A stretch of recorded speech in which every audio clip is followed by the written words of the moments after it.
Good morning. Welcome to Shree's Sunday New York Times read-along.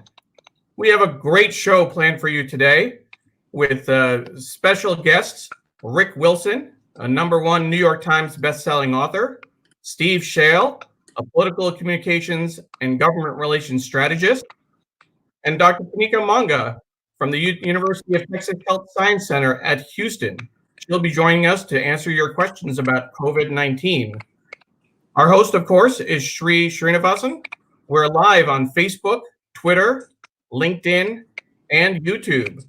Please hit share, retweet, like, let your friends know, tag your friends so they can join us in this conversation. And without further ado, we'll show you the opening shot, which is a nice balcony shot of New York City. Thanks to Sree. Hello, Sree. How are you doing? Good morning, Neil. It's a beautiful day in New York, about 71 degrees Fahrenheit, which is about 20 degrees Celsius. It just looks beautiful today. I see people are checking in from all over. Doug says, great guest. This will be fun and insightful. Really want to hear Rick Wilson's take on what's happening in Florida, Texas, and Michigan and Wisconsin, especially. Jonathan's watching from the Union Square. We'll just show people where Union Square is, somewhere all the way in the distance. So this shot, folks, is on the Upper West Side of Manhattan, where we've been on lockdown. I'm on day 67 of the lockdown. And Pradnya is watching from Silver Spring, Maryland, our guest from last week. And so I'm on the Upper West Side. From our Mother's Day special. Manhattan. Over there. Pradnya was our guest on our Mother's Day special last week. Yes. Which was Rick has just retweeted us, our guest, Rick Wilson. Everybody, please retweet, share right now. Tell us where you're watching from. Rochelle is watching from Hastings on Hudson, one of Neil's friends. That's Neil Parikh, if you've just joined us, our executive producer. He and I work with our DigiMentors team on so many different projects. We are doing live events for many different organizations, including a conference for 50,000 teachers, folks. And that's at the end of May. We just finished a conference for the folks at Princeton University. So if you have a conference that is being canceled, let us know. Don't cancel or postpone without talking to us. And if you'd like a talk show like this, we have white label shows we're making for other folks as well. So let's keep going, seeing who else has joined us. Tell us where you're watching from. Tell us how your Sunday is going. We have a number of comments coming in. This is going to be a good show, Sree. We have Julie joining us from Indiana. And we have Laura Silverman joining us from lovely Philadelphia. So thank you, Laura. Emmett Irvin watching on YouTube. And glad I found this. Emmett, glad you found it as well. If you're interested in other shows and our weekly New York Times read-along, but other shows from Sree, the best thing that you could do is to subscribe to Shree's YouTube channel at ShreeNet. And you can see the other ways to follow Sree Srinivasan, our host, on Facebook, on Twitter, on Instagram, and on YouTube. You can also email him at Sree at Sree.net. We have Nitin Paul joining us from saying hello, Sree. Nitin's in Nepal. Dharamshala, the home of the Dalai Lama. That's right. The home of the Dalai Lama in India. Deborah is watching from DC. She used to live in this building and she had a very similar view. She moved to Washington. Satish says, hello, everyone. We're so grateful that you're watching. Please tag your friends. Marilyn's watching from Staten Island, which is all the way in the distance over there. Sujana Chandrasekhar, Dr. Chandrasekhar, New Jersey in the house. Very good to have you here. Thank you all for joining us. We're going to get started in just a minute. Nirmal's watching from DC, terrific journalist. We're so glad you're here with us. Please tag your friends. Please hit share. We're going to have a great political discussion today. And then we're going to also meet our doctor. So why don't we say hello to our doctor right now? Absolutely. And then she'll come back at 10 o'clock Eastern in about 90 minutes to join us. And here she is. Hi, Kanika. Hi, good morning, everyone. This is Dr. Kanika Manga. Can't wait to come on the show with everyone. Yeah, it's very early for you. It's 7:30 a.m. in Houston, and here you are up and running. We appreciate you very much. Tell us what is the one thing that they will get from spending time with us after the political discussion? Well, they'll get the opportunity to ask any questions, and I'll do my best to answer them. And if I can't find the answer right now, I'll definitely look it up and get back to them. Perfect. We appreciate that. See you in 90 minutes, okay? See you soon. Watching from and Houston. definitely you can follow Dr. Manga on social media. Her Twitter is Dr. Kanika Manga. Instagram is kanika.manga. And she also has a website, kanikamanga.contently.com. Thank you for joining us. We look forward to hearing from you later this morning. My pleasure. Thank you. Great. So we have Carla a number of... Barnakis was watching. Carla is our dear friend who has brought us so many great guests. If you have an idea for a guest, please let us know. Among the people she brought us, Claudia Dreyfus, and also Harlan Coben, the great Harlan Coben, who was with us on the day his book hit #1 on the New York Times bestseller list. He has 3 shows on Netflix right now. Zeddy's watching from downtown on Water Street. Great to have you, Zeddy, as always. And thank you all for your support. Let's pay some bills, Neil.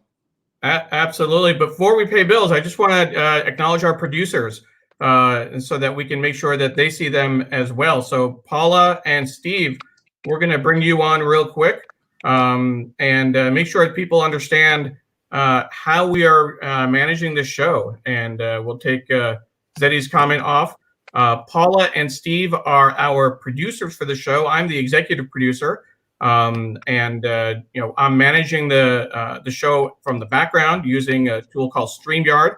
But we're live on Facebook, Twitter, LinkedIn, and YouTube. Steve Taylor, who you see in the top right, is watching on LinkedIn and engaging with our viewers, and will share links, etc. If there are any questions or comments that come up, he'll share them with us so we can put them on the screen.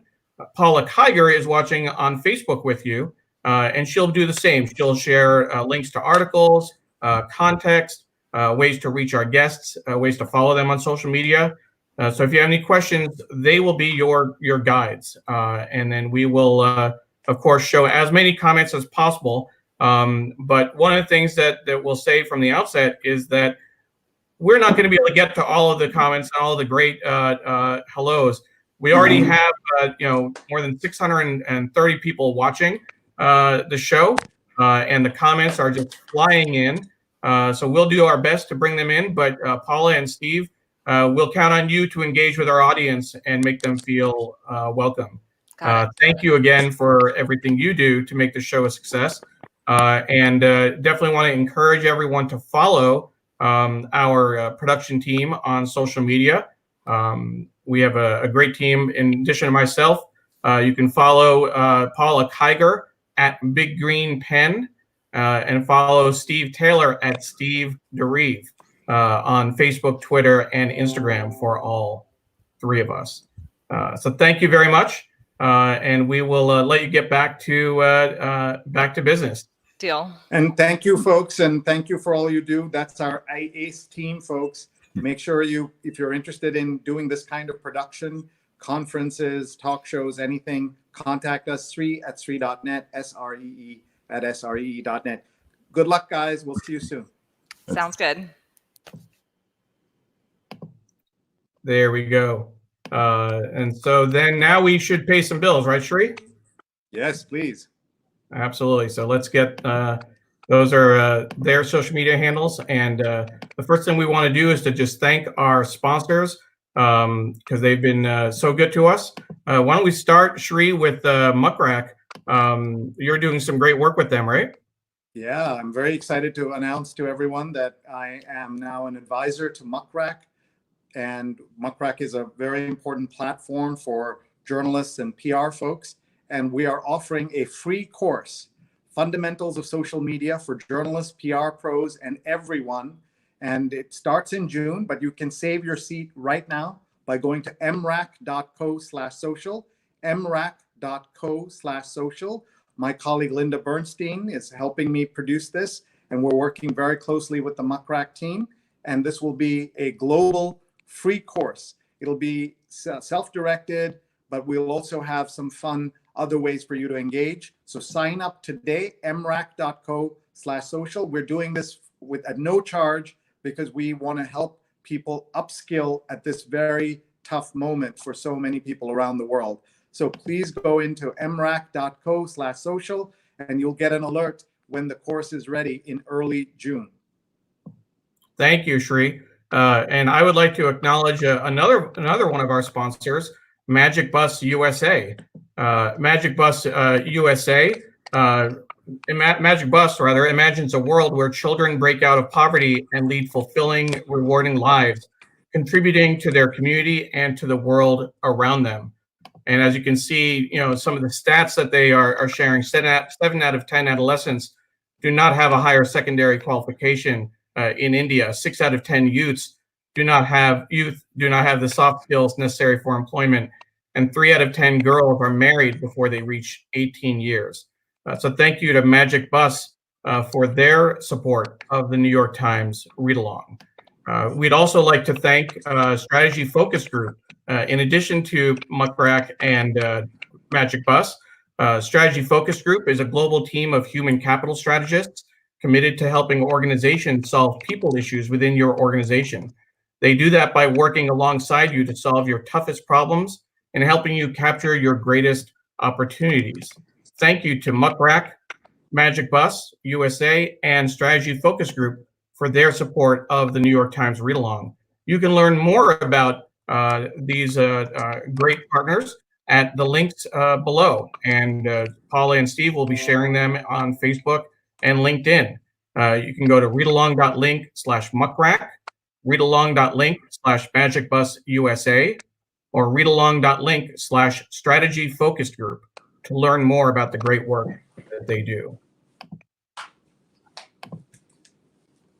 What great partners we have, Sree. We really appreciate all the support and the endorsement of the work that we do every week. If folks are just joining us, we host the New York Times Read Along every Sunday at 8:30 a.m. Eastern Time. We are live on Facebook, Twitter, LinkedIn, and YouTube, and we often have some great guests. As Sree mentioned, we had Harlan Coben on recently. We had Judge Rosemary Aquilina.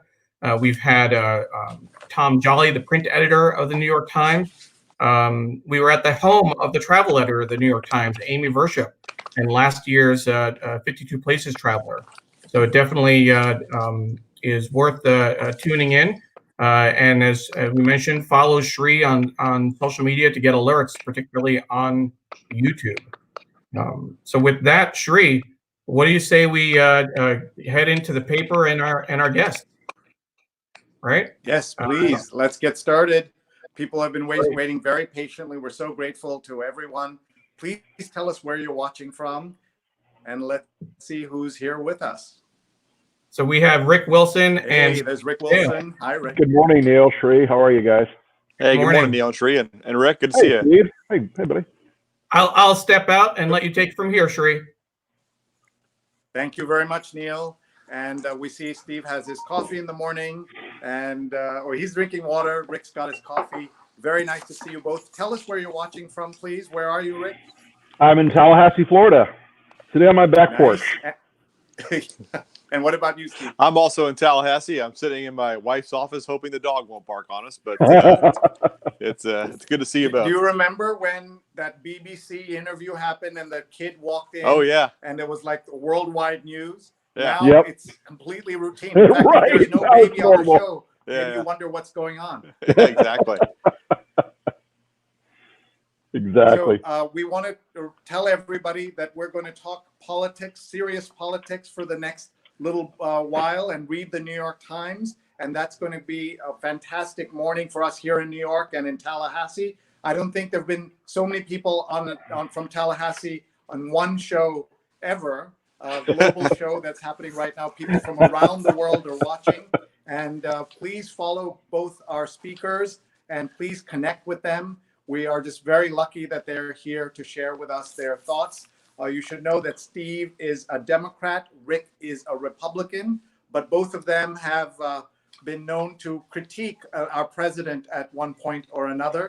Rick, tell us about your work and tell us about that book with a very provocative title that you have. Sure. I'm the author of two New York Times bestsellers about the current political moment we're in. The first is called Everything Trump Touches Dies. And my most recent book is called Running Against the Devil, How to Save America from Trump and the Democrats from Themselves. So I have become sort of the anthropologist of Donald Trump. I'm also a co-founder of the Lincoln Project, which is a group of former Republican political strategists, consultants, media advisors, and activists who are all opposed to Donald Trump. So I have, as a Republican and a conservative, I'm one of the few people that's out there proudly willing to critique Donald Trump, not from the left, but from the right. And that's really important for us to know that that people can see that is happening, because the general feeling is there aren't enough people critiquing from the right. So thank you, Rick, for being here. He's at the Rick Wilson. And Steve, you're on the other side. Tell us about your work, please. Yeah, my name's Steve Schale. I mean, I live here in Tallahassee. I've worked in Florida politics. I'm a survivor of Florida politics for 20 some odd years now. And I ran President Obama's campaign in 2008 here in Florida. We were the first Democrat to win since Clinton was part of the re-election in 2012. And today I run an organization called Unite the Country, which is a pro-Joe Biden super PAC that we started in October during the primary and are working now to try to elect Joe Biden to defeat Donald Trump. So Rick and I, in a lot of ways, are aligned on this thing. We are indeed. And Sree, you should know that Steve and I are actually friends in the real world. Yeah. And get along spectacularly, regardless of our partisan differences. We've been friends, gosh, how long now, Steve? Almost 10 years, right? Yeah, no, I like the joke. I knew Rick when Democrats hated him, and now I know Rick when Republicans hate him. One thing that I think young people don't realize is there was a time when Republicans and Democrats, especially in places like the Senate, would work together. Absolutely. They were friends. They were connected, and they were respected each other. They didn't agree, but they respected each other. There was a kind of senatorial respect and a way of carrying yourself that's all disappeared. You know, Sree, in my first job outside of campaigns, I was a very young guy in the Bush administration, Bush 41. And, you know, I worked at the Defense Department, and we'd have congressional delegations of people who, Republicans and Democrats, who were completely, you know, they may have opposed each other on the ideological questions here and there, but they were civil with each other. They were good with each other. We go to other countries, and they would work together on, you know, the broad national security implications of things that were going on in the world for the U.S. It wasn't seen through this lens of pure, does this help Trump or hurt Trump? And this siloed nature that we've gotten our country into in the last 15, 20 years.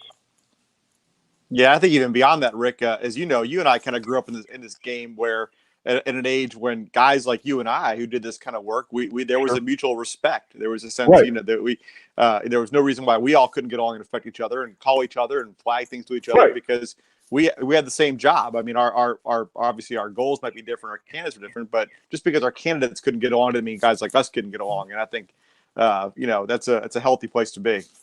And there also wasn't this sense, and I do think it's more prevalent on the right, that we're in the middle of this apocalyptic literally life or death struggle, and that, you know, if the other side wins, you know, the world will be reduced to you know, a communist slave camp or something. Because I think the older model of politics that we all kind of understood was that neither the left or the right in America holds too much power for too long. We have this kind of political homeostasis we always get back to, and, you know, competence and centrism tends to still rise in cycles and tends to still, you know, dominate our political, you know, climate over time. You know, right now we're not in one of those moments, but here we are.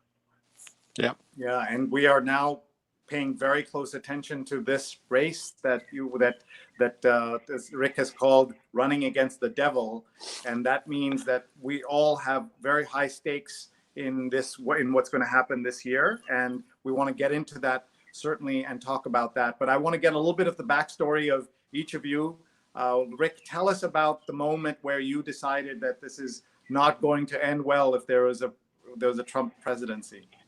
Well, in 2015, I kept hearing the usual rumors. Because look, Donald Trump had run for president in greater or lesser degrees of seriousness, I don't know, 5 times before. He was all around back to 1988. They were throwing his name out there.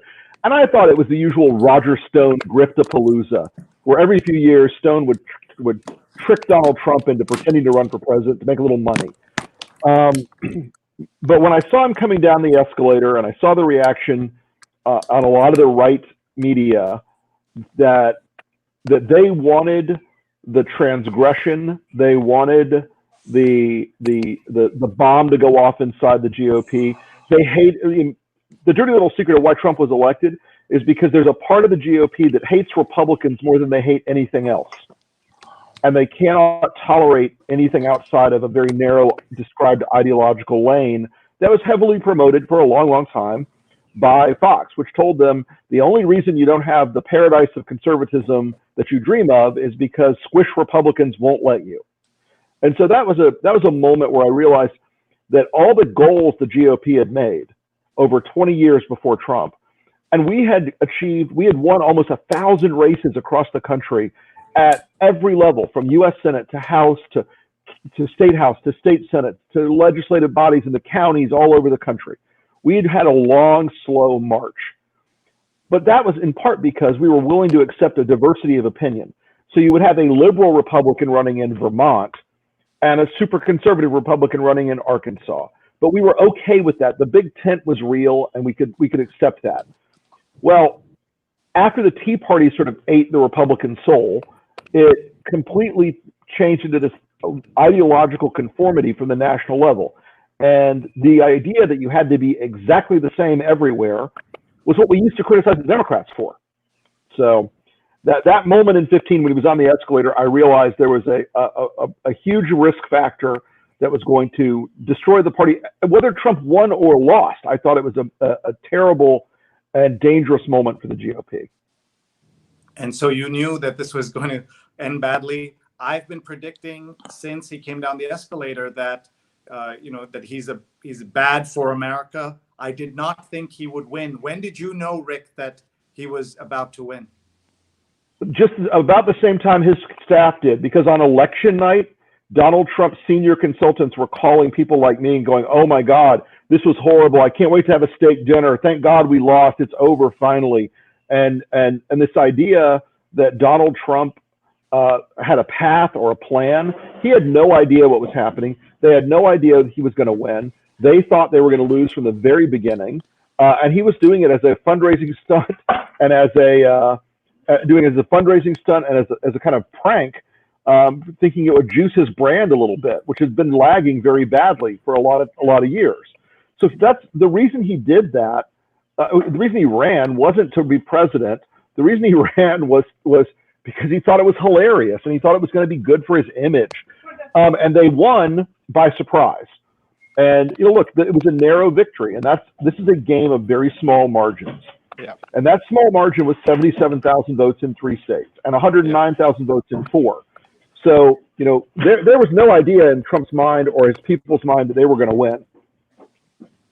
We should point out that those numbers you're talking about, 77,000, fill a football stadium, right? And that's how small the margin was in these states. And we'll talk more about that. As the great Tim Russert said, Florida, Florida, Florida. So let's go to Steve Schale. And you were watching, I'm sure, in horror that night on election night. But where did you see things go wrong, and when did you know that things were as bad as they were going to be? I worried probably earlier than most people on my side. I mean, I lived through in 2010. In Florida, we elected a guy named Rick Scott, who's now in the U.S. Senate as our governor. And as Rick remembers from that race, when Scott first got in the race, he sort of ran way to the right of your typical Republican. On top of that, he had been CEO of a company that was fined the largest fine in the history of Medicare for Medicare fraud. I mean, he seemed completely unelectable on any sort of normal scale of electability, and he won. And he won by doing all the things that were unconventional, and he won notwithstanding this just massive amount of typical research that would keep a candidate from ever getting elected. And to me, that was like, at that point, it was clear we'd entered a new era in politics. And so, I remember, being in DC late March, early April of 2008, and being around a bunch of my Democratic friends who were, high-fiving each other basically. And I actually wrote a piece for my blog when I got home. It was like, hey, I've lived this movie. But the moment I actually knew it was over, it actually got recounted, much to my chagrin, and in that book Shattered that was written about 7:45. It was clear. And the thing about Florida, while it is a sort of crazy, odd place that it is, and always should be, as Rick would agree, the center of politics, the center of the world. It's also a very predictable kind of place politically. It's very easy to kind of see things, pick up on trends very fast. And fortunately now on election night, it also counts very quickly. And so in Florida, if you're a Democrat, you've got to be up by about 130 to 150,000 votes before the people that live in the central time zone, before their votes get counted at 8 o'clock Eastern time. And about 7:45, Clinton was not up by enough votes to win. And I actually remember calling the Clinton campaign, some friends up there, and saying, guys, I think it's done. And part of that is also, as Rick knows, part of what makes Florida interesting is the people that live in those upper Midwestern states, Michigan, Wisconsin, Pennsylvania, they moved to Florida. They're the same people. They're the same swing voters in a lot of cases. And so the fact that it was going south in Florida was not a good sign for the night. And so that's how you knew. Just from each of you, we have people watching around the world who are so surprised at American politics in many dimensions. But one of them is why Florida matters so much. So we'll go with Steve, and then we'll go back to Rick. Yeah, I mean, I think Florida is an interesting place in that it is. First of all, it's not really a place per se. I always think if you think of a place like Texas, you can sort of get your head around what you think Texas is, or even New York City, and these places that have a sense of identity.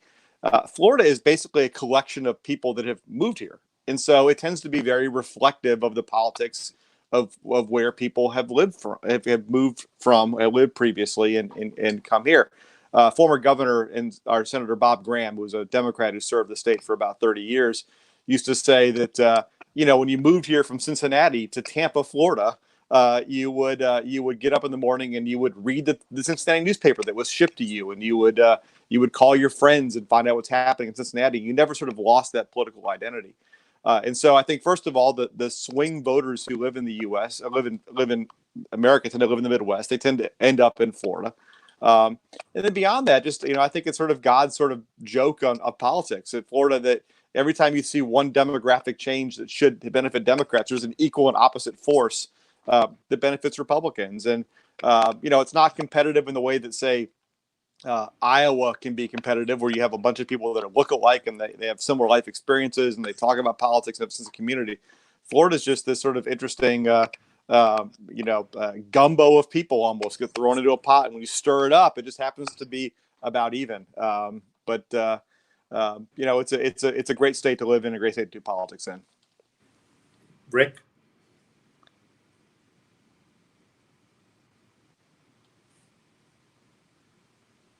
Most people who are voting in Florida elections are voting here for the second time. Yeah, they are not new voter. They're new voters, and they're new Floridians at the same time. They don't have this long-standing affinity for the state. The state's character changes constantly, and the fact that people moved here from Wisconsin and Ohio and Pennsylvania and New York and New Jersey in enormous numbers, and they moved to different areas of the state, replicating a lot of the political things that those states had prior. So as Steve mentioned, it was Bob Graham. Tampa has a lot of people from Cleveland, and a lot of people from Cincinnati, and a lot of people from Milwaukee. And Miami, and from Miami up to Martin County, you've got a ton of people who moved from New Jersey, New York, and Connecticut who came down here, and they replicate a lot of their political cultures over time. It's also a state that is enormous, and people don't get how big it is. Yeah. It is the same distance from Pensacola to Miami as driving from, say, Tallahassee to Washington, D.C. It's gigantic and ridiculously complex, and in politics, it is the most expensive place to be not because any individual market is so expensive. Look, Philly is hideously expensive to do politics in. New York City, hideously expensive to do politics in. Florida has 10 major media markets, 4 of which are hideously expensive to do business in. So you've got to spend, $2 to $2.5 million a week on television and digital here just to be in the game at the end of the campaign. It is a state also that has such an aggressive political culture, and for a long time it had a huge media political culture, and that sort of shrunk with the death of the media overall. But you had to be good in the fight from early on in your career. I mean, Steve and I were young guys. There were all these consequential races, and we're all hammering all the time, and you're all trying to get marginal advantage here and there.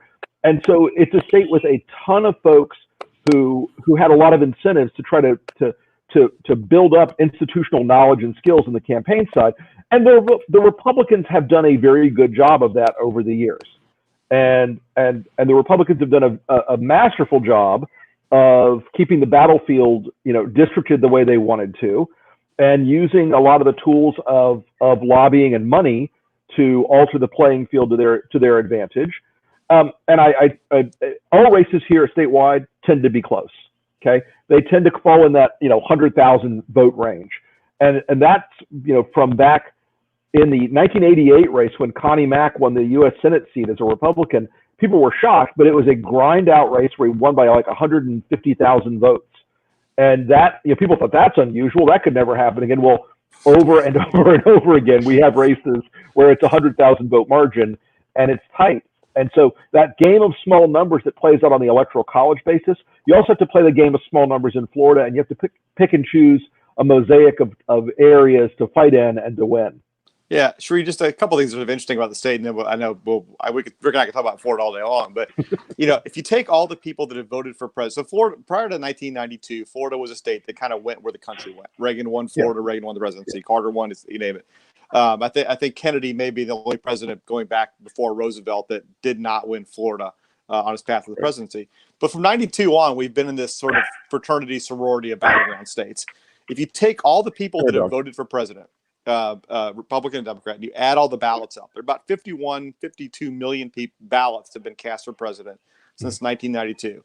If you add up all the Republican votes and all the Democratic votes, the difference between the two political parties total vote is 19,000 votes, which is just, it's all hard to get your head around.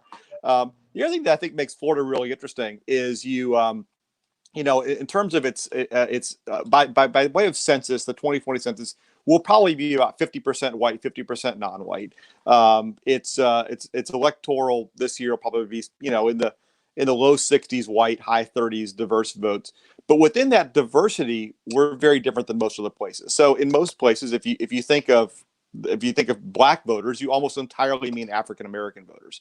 Here in Florida, we have Caribbean people who are black. We have Hispanics who are black.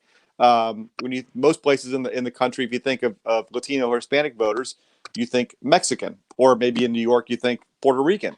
In Florida, there's 12 or 13 different nations of origin that make up more than 1% or 2% of our Hispanic vote. So we have a large, go down to Miami, a large Colombian population, a large Venezuelan population, a large Guatemalan population, on down the road. And your average candidate now may communicate in as many as 4 languages within the state. So it's also incredibly diverse, which I think is part of what makes the state so much fun for guys like Rick and I. So, folks, before we just go off to read the print edition of the New York Times, which is what we're supposed to be doing, I want to get both of yours perspective on one thing to do with the COVID-19 crisis. As you know, America and countries like Korea got the first confirmed cases on the same day, and they've had very different outcomes. Korea has had something like 200 people, who've died. We've seen the range of numbers so different. In America, we have the equivalent of 2,000 people dying a day. Even now, we feel like it's like having 2 jetliners, as Brian Stelter said on CNN, crashing every day. And we have a president who has decided to move on. How much do you think, Rick, the reason America is in the situation it is today versus everybody else in the world, every country in the world, the only place where we have so many consistent deaths, the only country where we have armed protesters rushing state capitals, the only place where people are drinking disinfectant because they were told that it's a good idea, where the head of government is telling people that not to follow his own government's distancing guidelines. Right. The only president who has not been photographed wearing a face covering, even when he's talking to little Girl Scouts who are wearing mask coverings. So can you set the stage for us, Rick, as we get into the New York Times after this? Sree, the costs we're paying right now as a country, both in terms of the human toll and in terms of the economic calamity we're facing, is in large measure because Donald Trump spent 2 months before this crisis burst into full flower in this country, denying and deceiving and delaying. Donald Trump spent those 2 months saying things like, oh, it's only a few people, we've got it under control. It's only 15 people, it'll be gone soon. It'll disappear by April. Don't worry about it. You know, it's limited to China. We stopped it by our magical travel ban. All those things were untrue. And this is a country that can move very, very swiftly when we are motivated and alert. And we were not. Donald Trump elected to lie to the country for 2 months. He elected to deceive people about the spread of the virus for 2 months. I think this would be, in any other administration, this would be an enormous calamity on the political side. But Donald Trump is getting away with a lot of it because he has a captive media organ that reaches a lot of voters that basically says, okay, the crisis is over. Don't worry about it. It's only 100,000 people dead. Grandma needs to probably kick off anyway so the Dow Jones can come back. It's a grim and terrible reminder that Donald Trump doesn't care about anyone except himself. I'm very, very sad that that's the situation we're in. Thank you, Rick. Steve, anything to add to that? No, I think it's just interesting. In my non-political life, I'm on the board of an interesting organization called the American Council of Young Political Leaders, and we help the State Department manage some of their overseas political and cultural exchange programs, and so thus I've had a chance to travel, particularly in Asia, a fair amount, and hosted groups from around the world, and it's been interesting and at times disappointing.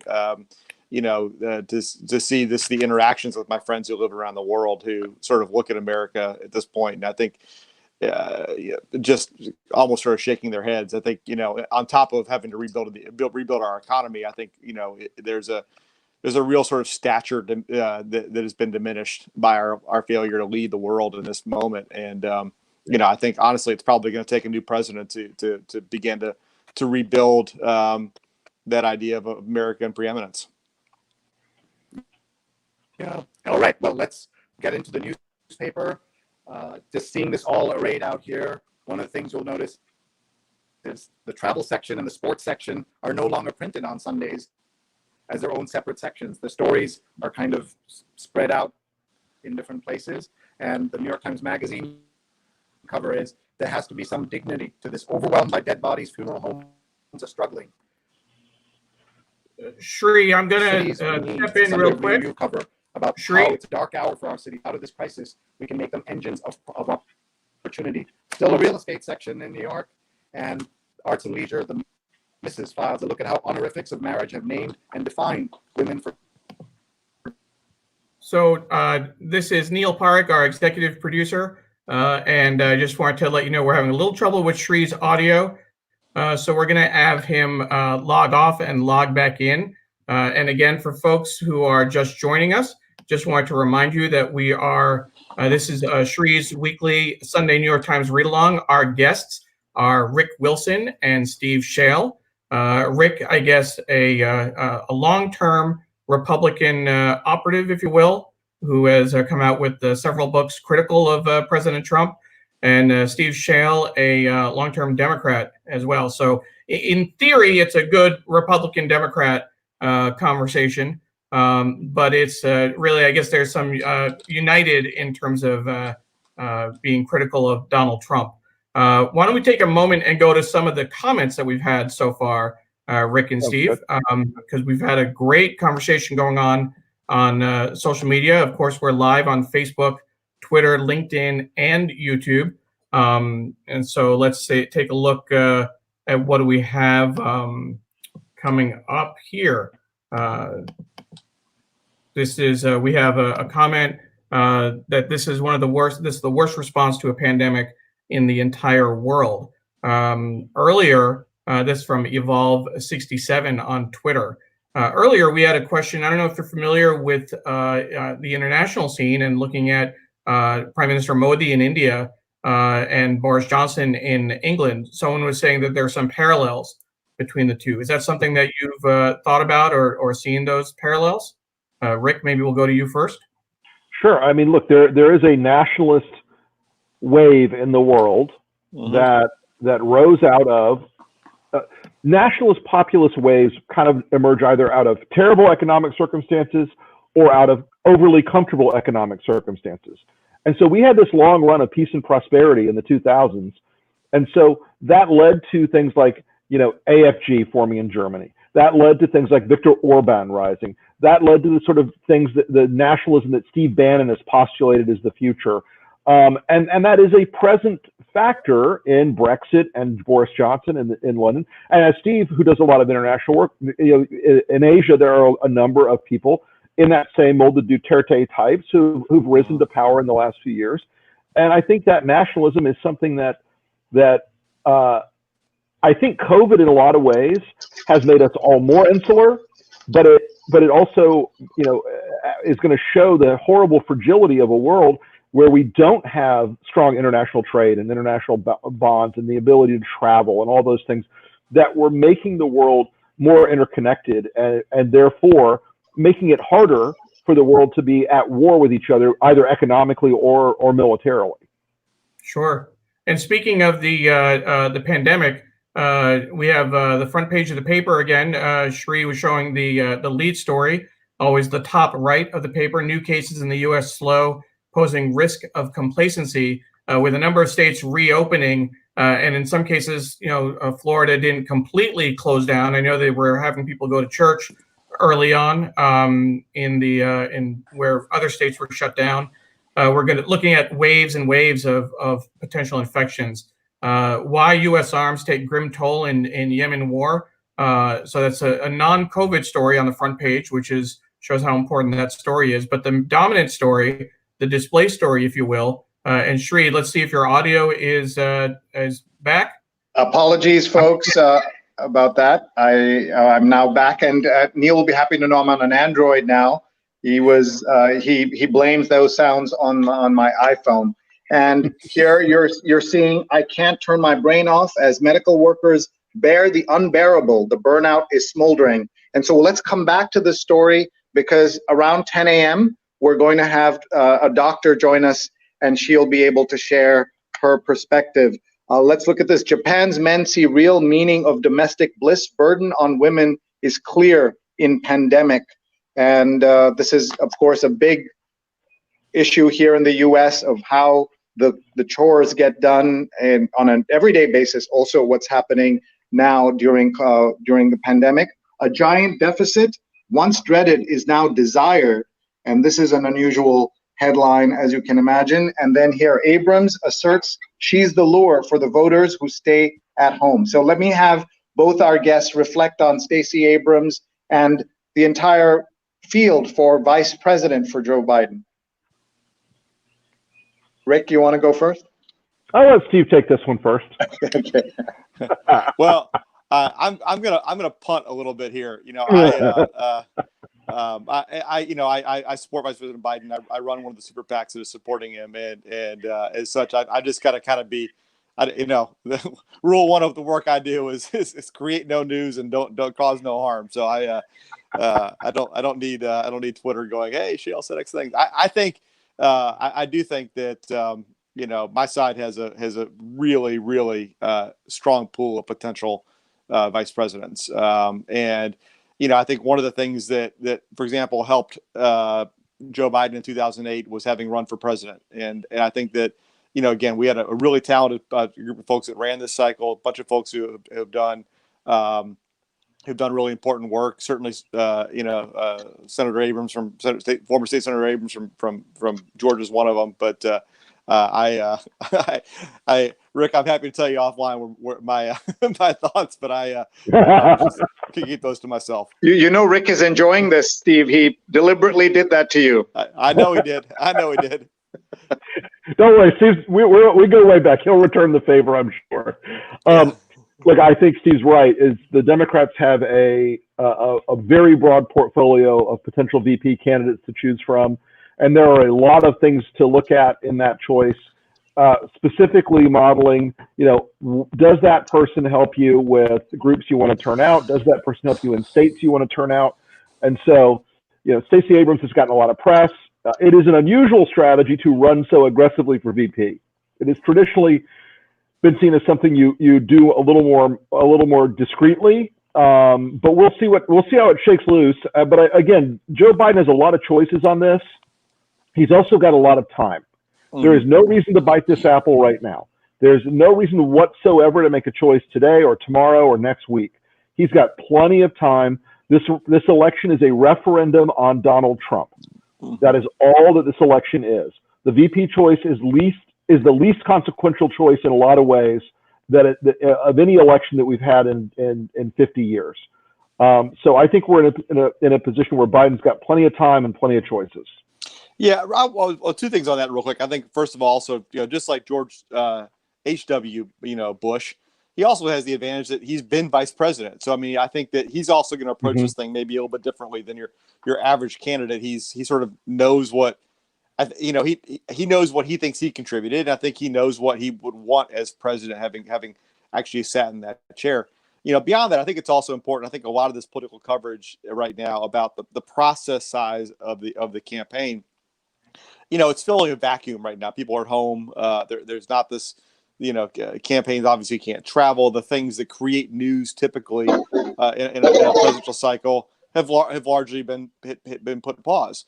But keep in mind, I mean, to Rick's point about there being time, this is typically a pretty quiet period in a campaign for president. In that, if you were, say go back to 2008 or 2000 with Bush, this is the time where you're starting to make your hires within states. You're starting to ramp up and potentially get more office space in your headquarters and the candidates out raising money. And so I think, typically there wouldn't be as much noise around the VP pick at this point in the cycle as there is this cycle. It's just a combination of the fact that our nomination fight ended sooner than anybody thought and the fact that there's just a lot of time to talk about it. Right. Folks, if you're watching right now, we're in a conversation with Rick Wilson and Steve Schale. I'm Sree Srinivasan in New York-based journalist, and just delighted to have all of you with us from around the world. There's something called the Wilson effect. When Rick Wilson tweets that he's doing something, good things happen and bad things happen. Rick, my mentions are blowing up with the trolls are out in full hate. They're hating people they've never heard of before. So thank you for that. But thank you for the audience you've brought. And reflect on that for just a second. Why are people so angry on the right about folks like you who they feel have gone completely to the other side? And why it is that they have focused in on you in a way that I have not noticed with many other people? Because they're mentally weak and differently educated and ideologically unmoored. They believe that Donald Trump is some magical new force in the political space. He's not. He's the same old authoritarian claptrap that's pops up every few decades, and we have to squash it. And they're angry because they can't understand why the avatar of all of their anxieties and their fears and their racial animus isn't beloved universally. And there's no greater enemy of the state than someone who has been inside and comes out and says, I can't do this anymore. I can't live this way. I can't philosophically bear this burden that is all predicated on a series of lies. And they recognize this. A lot of them are very, the elected ones are very different privately than publicly. They hate Donald Trump. The vast majority of Republican elected officials loathe him with the fire of 1,000 suns. They can't stand this world they live in now. They know that he's unhinged the whole thing from any conservative philosophy whatsoever. We're a big spending statist nationalist government now. We are led by a guy who is a wannabe authoritarian now.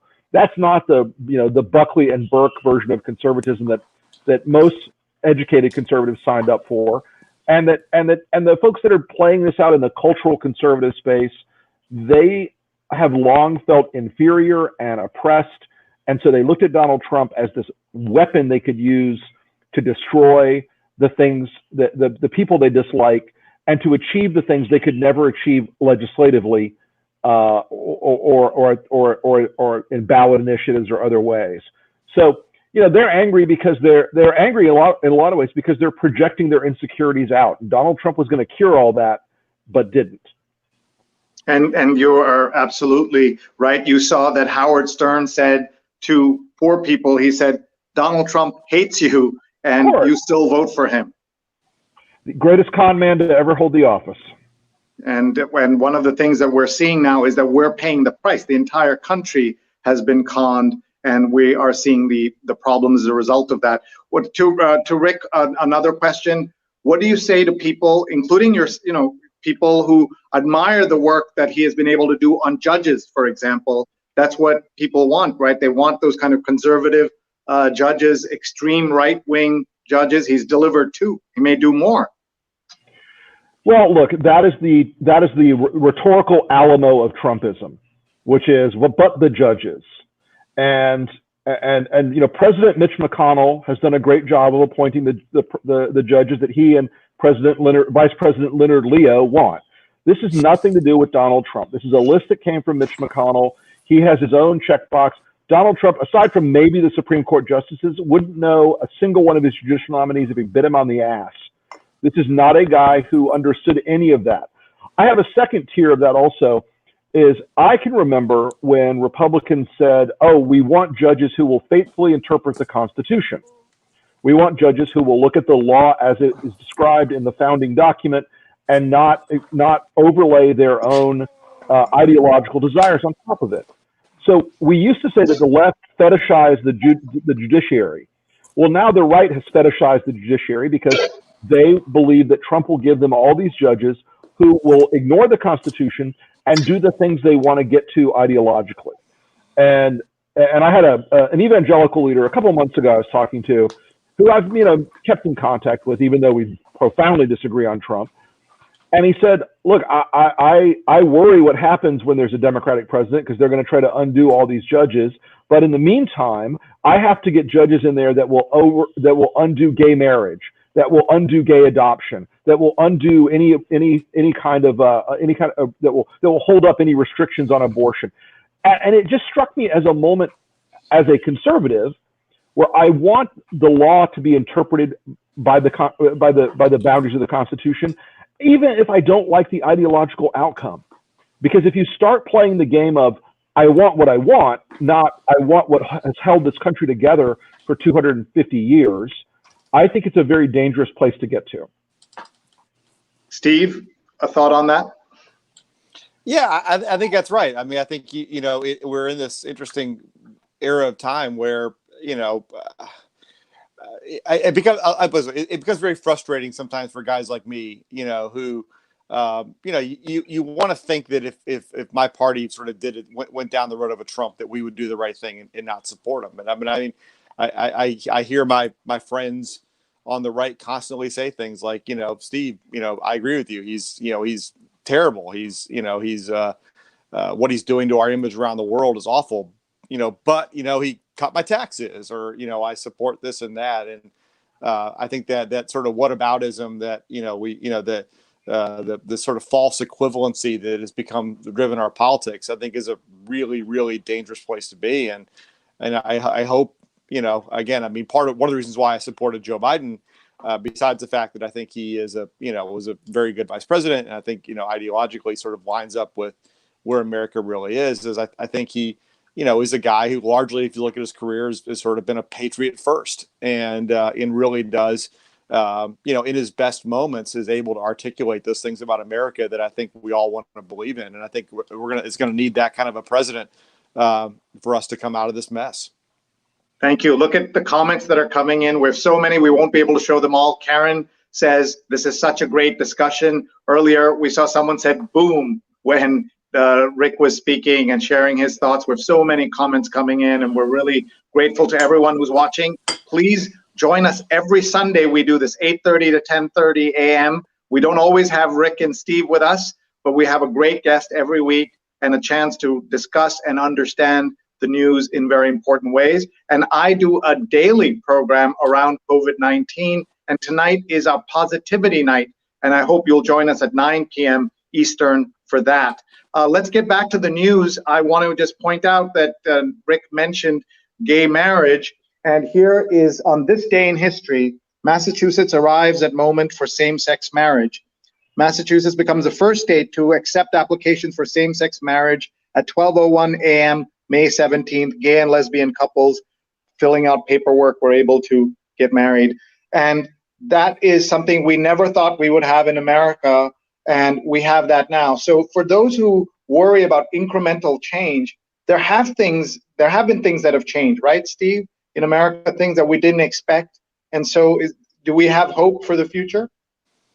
I mean, absolutely. I mean, I still think this is the greatest place on earth. I mean, I think, and it's, you know, its strength has always been its diversity. And I mean, I again, having the opportunity to do some travel, I remember I was in sub-Saharan Africa in 2015, and we ended up having dinner with this guy who was the city manager of a town about the size of Tallahassee. And he said, you know, the great thing about America is it is truly the one place in the world that you can go and you can do anything, you can be anything. And I think that sense of opportunity, you know, in innovation and such is that spirit of who we are as a nation. We're not defined by our president, and I think that's, you know, one of those things that makes us different than a lot of places. Frankly, we're not defined by the person who sits in the chair. You know, at some point. Hopefully in January, but worst case scenario in January 2025, somebody else is going to take the mantle. We're going to put their hand up, and we're going to move on. So, yeah, I mean, I worry immensely about what the Trump presidency has done to institutions. I worry immensely about what it's done to our reputation around the world. But I do, as Joe Biden often says, I mean, my confidence in the spirit of what is the best about America is why I believe in the end we're gonna be all right. Thank you. Here's an article. Modi's popularity soars as pandemic worsens India's economic pain. A look at Sweden and what Sweden's doing. Sweden stayed open. A deadly month shows how risky that was. And for everyone who says, let this just run through the US, there's a very different population and very different set of health outcomes. And even then, it's a deadly month. So imagine if something like that just is what we do here in America. During pandemic, Japan's men see real meaning of domestic bliss. And look at this, why bombs made in America kill civilians in Yemen. Very, very sad to see this. Ellen says, gay marriage, not gay marriage, marriage equality. Other is called straight marriage. We should have marriage equality. So she's talking about the words in politics. And you're right, words matter. I think, Rick, that if we had called it global, we'd called it climate change from the beginning rather than global warming, we might be on a different place with that, don't you think? Well, look, branding of everything matters. How you talk about things matters. You know, the charm of Trumpism with a lot of people in his base was that he didn't speak in the lofty cadences of former presidents. They liked the crude reality star transgression of it all. But it does matter how we talk about things. It does matter what we call things. Words still matter, and ideas still matter, even in a world where entertainment seems to sometimes overwhelm that, and even in a world where sometimes we end up with you know, the sound and fury part of it being more you know, in our faces than the substance underneath it. And that's where we certainly are. Look at this. Trump Jr. posts baseless claim about Biden. And this is a scorched earth strategy to try to weaken a challenger. Of course, there is the allegation from Tara Reid that is being discussed, but this is different. He's accused him of being a pedophile. And this is the playbook that they're going to give out, and we're now going to see how that will affect folks. Steve, what do you say to people who say that the election is already in the bag, that of course Trump will lose. And how do you respond to that? Trump won in 2016. I mean, anybody who still thinks that this is a fait accompli, at this point, I mean, it's almost like they're rooting for Trump to win. I mean, listen, I think we start out this thing in a good place. The fact that, that Donald Jr. is saying things that, first of all, I think one of the things that's troubling is just how, the fact that, like, the idea that the son of the president could say something like that, and it's on page like 13, if Right. Chelsea Clinton had said that, if any of frankly, when the Bush daughters did something that, Rick and I certainly did in our youth and just didn't get caught, it led the news for a week. Yep. But it also shows just how desperate they are. But again, it's a long election. We're a deeply divided country. Our politics, because we've had so many really competitive races the last few years, is very stable. I think even in a world where, the best case scenario where, Joe Biden wins 330, 340 electoral votes, a lot of those states are still going to be really, really close. And, there's going to be the unique challenge this cycle that we don't know if we're going to be voting the way that we normally are. And for a lot of the population, that particularly on our side, that tends to not have the same kind of voting behavior, routine voting behavior as Republicans do, transitioning to a different style of voting is going to become a challenge. So it's I'd rather be where we are today than say, with the unfave Joe Biden has compared to, say, Secretary Clinton at this point. But, there are real challenges left in this election. And notwithstanding the fact that I don't put it past Trump to try to cheat or try to delay the election or do other things. And don't forget, the Russians are going to be helping him as well. We had a nice comment here from Portugal, Rick. Miguel was saying that he's watching from Lisbon and he hopes that the America he loves will be back in November. So that's so interesting. There's this love for America globally, but there's also horror as they're watching what's happening and what's unfolding here. What do you make of Amash dropping out of the race? It was never serious, right? Well, I said this from the beginning. I had a moment where I thought, oh, damn it. But I almost immediately I thought about it a little bit, and I realized, I can tell you, having tried to put together for a person 16 a very last minute independent presidential bid, how hard it is if you don't start out a couple of years in advance. And Amash had no pathway, even in the Libertarian Party. It didn't look like he had a pathway to get to 270. And so the predicate just wasn't there. And I think this election has very strongly been defined now as, are we going to do everything we can, even the people that oppose Trump, even on the conservative side, to remove him from office? And that leaves you with a singular choice of Joe Biden in this thing. There were a lot of Republicans in 2016 who said, it's the Flight 93 election. We either storm the cockpit and may die, or we're all going to die. Well, I think that shoe is on the other foot now. So you've got groups like the Lincoln Project, and we're working very hard every day to ensure that that Joe Biden's elected president, not because we love him ideologically across the board, but because he is a decent man with compassion and empathy, and who spent 40 years in public life and never got rich off of it, never became corrupted by it. And the thing we face now with more Donald Trump is to take and compound the mistakes and the tragedies we've already suffered by reelecting him. And I think that's too much of a risk to take. And there's boom number 2. If the tweet has come in, folks, we have about 20 minutes left with Rick and Steve. I love looking at the ads and what people are advertising now. Google's competing now with Zoom. They made their premium video meetings free for everyone, up to 100 people. How are you spending your days? All day in these Zoom calls, right? One after another? More Zoom calls than I could possibly describe since this thing started. I did try the Google product the other day. It was really good. So, how about you, Steve? Yeah, no, same thing. I feel like people that they're on Zoom with me all day. They get different tours of my house, so I just have to kind of move around in order to change my view. But yeah, it's okay. Here's a question. Here's a question from Redverse Davies. What do you think will happen should Trump lose the election? Will there be a smooth transition to power? Rick? Donald Trump is a kind of day trading gambler, and he's won big bets in the past, so he might try to be disruptive. I think if he's losing, the moment Trump sees he's losing, he will start declaring the election to have been rigged and fake, and that will generate a certain amount of tension in the country. I do think, however, there is not a sufficient degree of support for him in the country. If he loses an election clearly and cleanly, there's not going to be a revolution in the field, and there won't be the Republicans who would need to support that in the elected positions.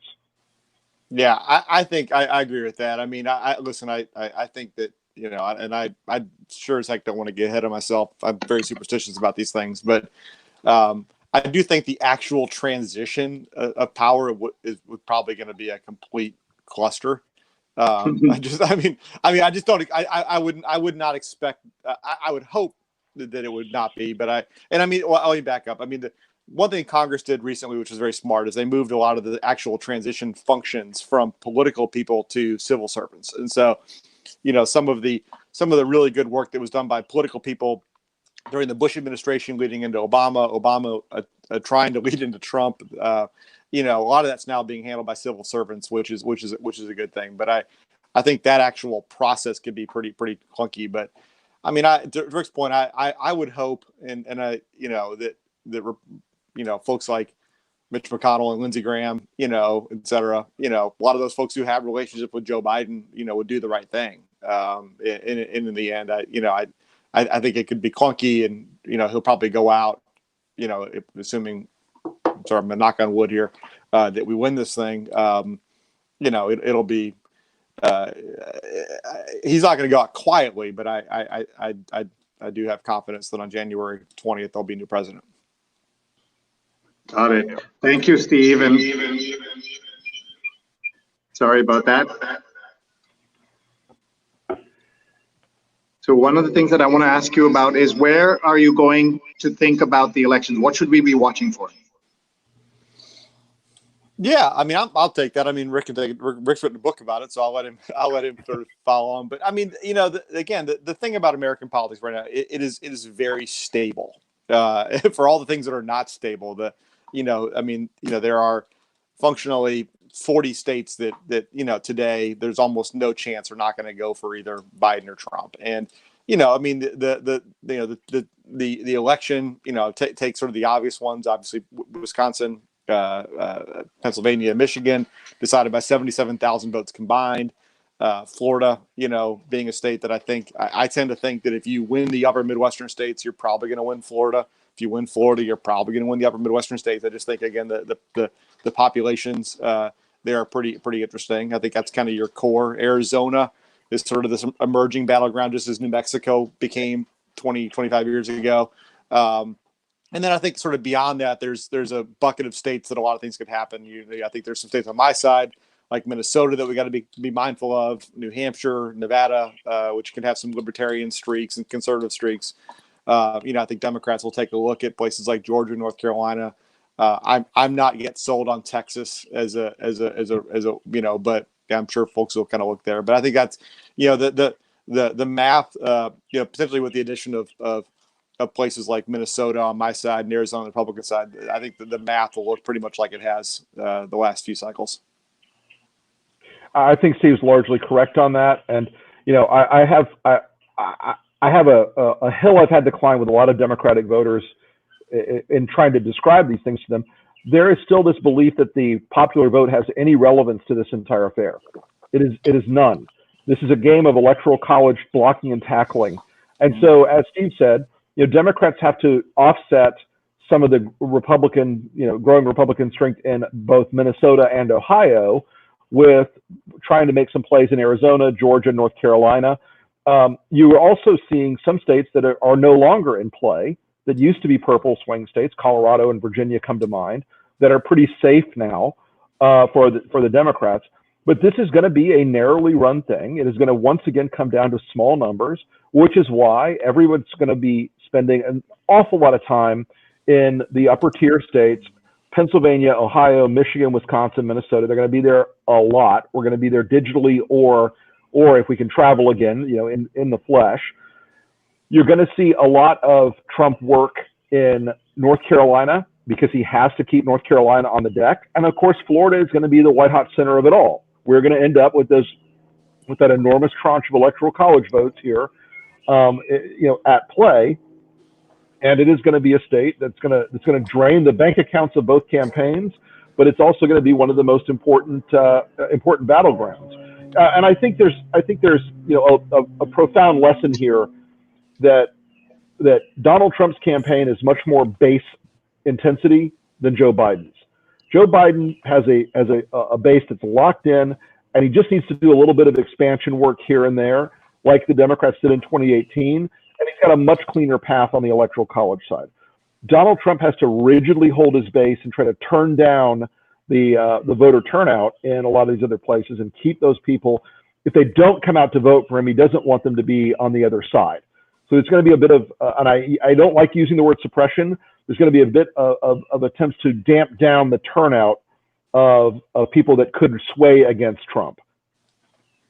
And that's one of the things that we had Therese ask us earlier, one of our friends who's always here on the show. She asked about voter suppression, misinformation. I mentioned Russia earlier. Rick, what is going to prevent that from having a big thumb on the scale? Absolutely nothing. Okay? Absolutely nothing. Mark Zuckerberg is the #1 channel, and Facebook is the #1 channel for Russian propaganda. They will do nothing about it. They have shown us this over and over again, that if it benefits Donald Trump, they're going to do it. They are desperate for Facebook not to fall under the scrutiny of regulatory trust level breakup stuff and regulatory scrutiny. And therefore, they're going to play with Trump as long as they can. We saw it last week where they censored an ad from my group that made a claim about Wall Street getting more than Main Street, but they let Trump go out there and make claims that he created the economy. COVID's almost done. We've done a perfect job of it.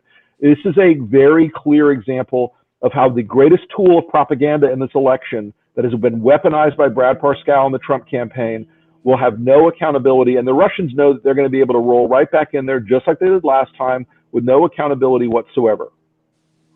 Steve, that is really troubling to hear what Rick is describing. The New York Times has a big takeout, as you can see here, about Mark Zuckerberg goes it alone.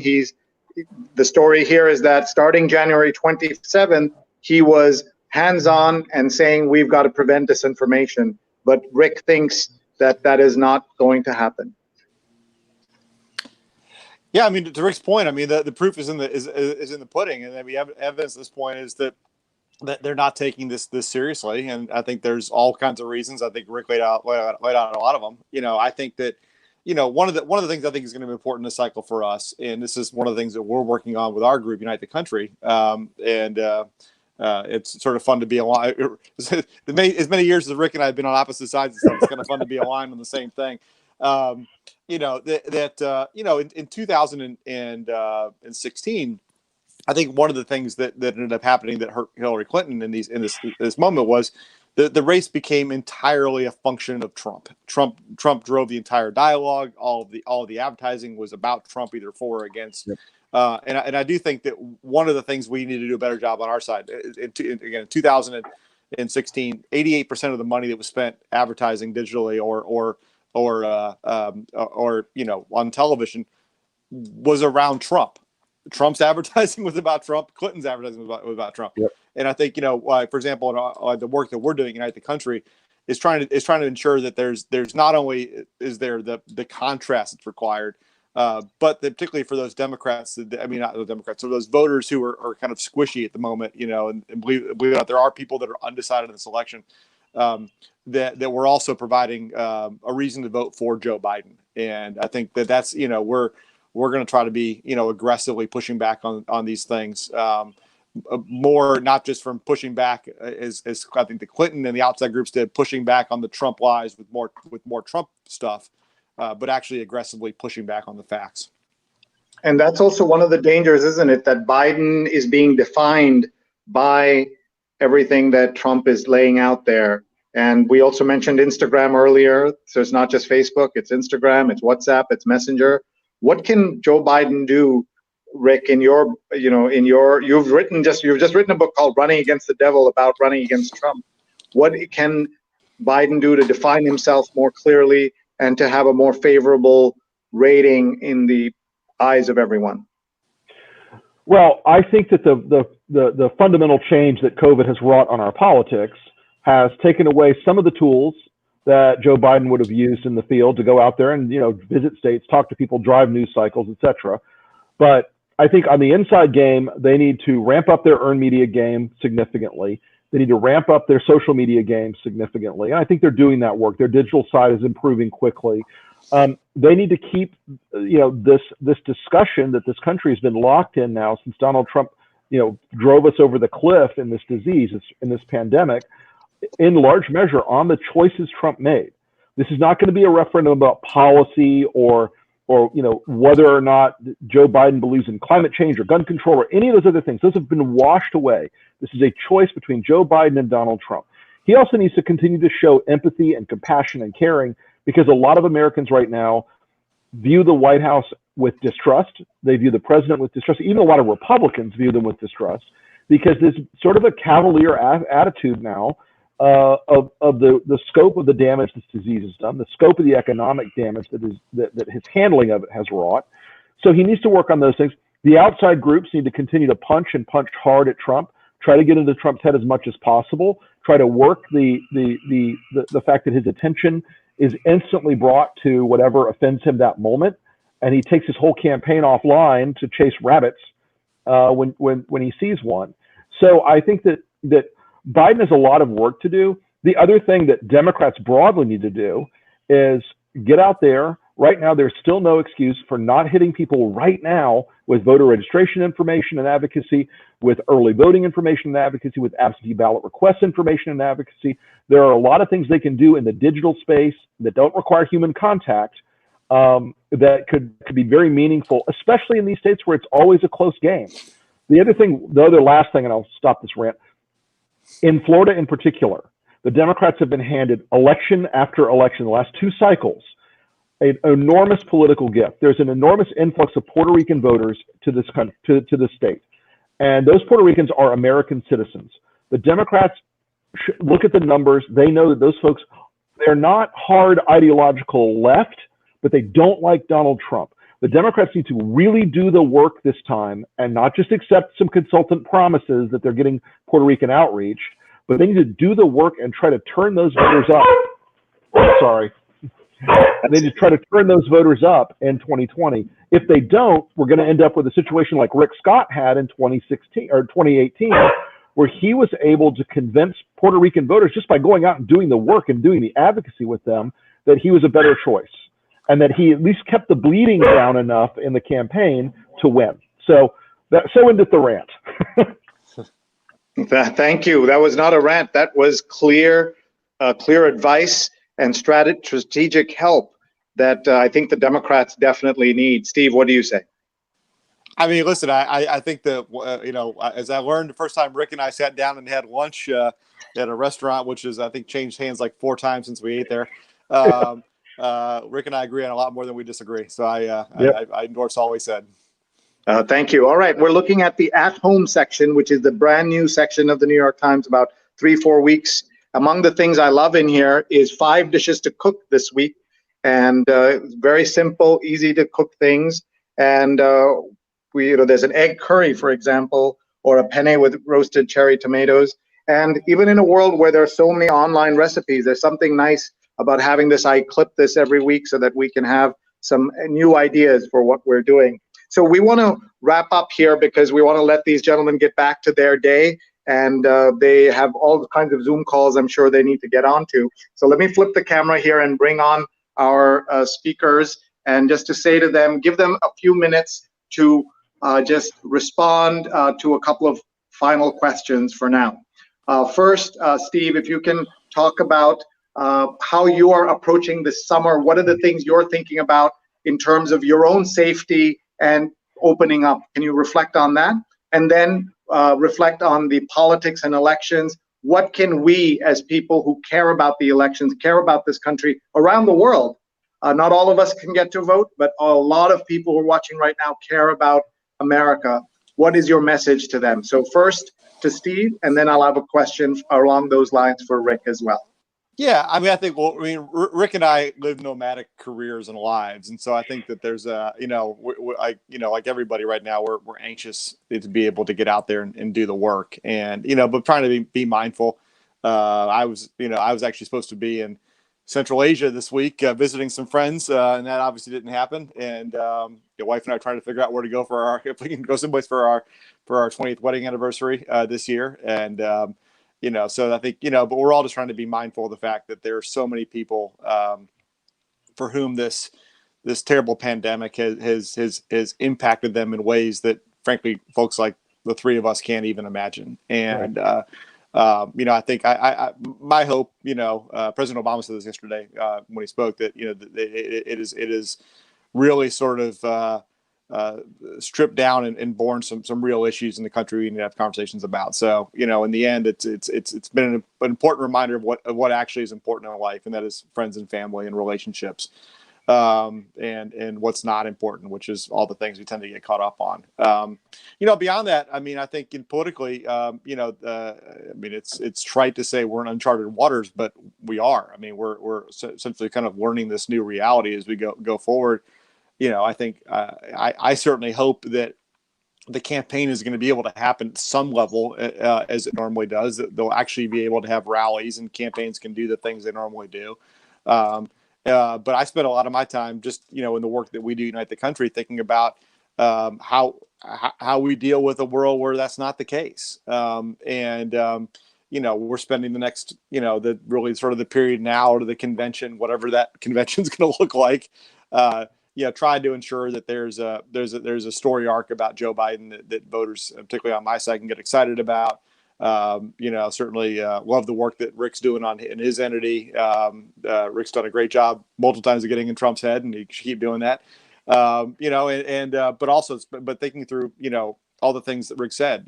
What do we do with vote by mail? For example, we have on my side large segments of our coalition that typically don't vote by mail because they don't trust the mail. We have younger voters who don't go to the mailbox, things like that, just on the blocking and tackling side of the politics that I'm spending time thinking about it. But, again, more importantly, I hope we come out of this thing, a country that's a little more patient, a little slower, and maybe a little more reflective on things that are really important. Thank you. And how can people find you, Steve, and name the organization again, and how to find it and you? So I'm on Twitter at Steve Schale, STEVE SCHALE, and our organization is Unite the Country. Excellent. And good luck, Steve, and thank you so much. Let's go to Rick. And before we do that, just a reminder to everyone, the show doesn't end at 10 o'clock.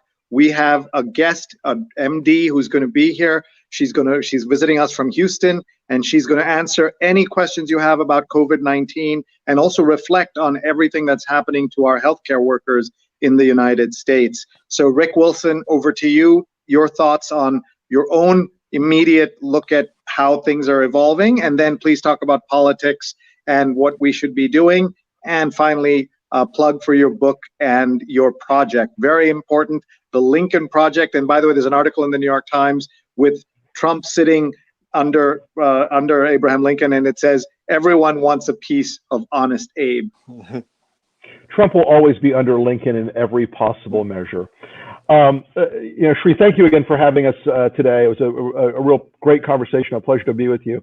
I will say this, I'm looking at the next few months where we've had to reconfigure a lot of the way we do work and the way we do business.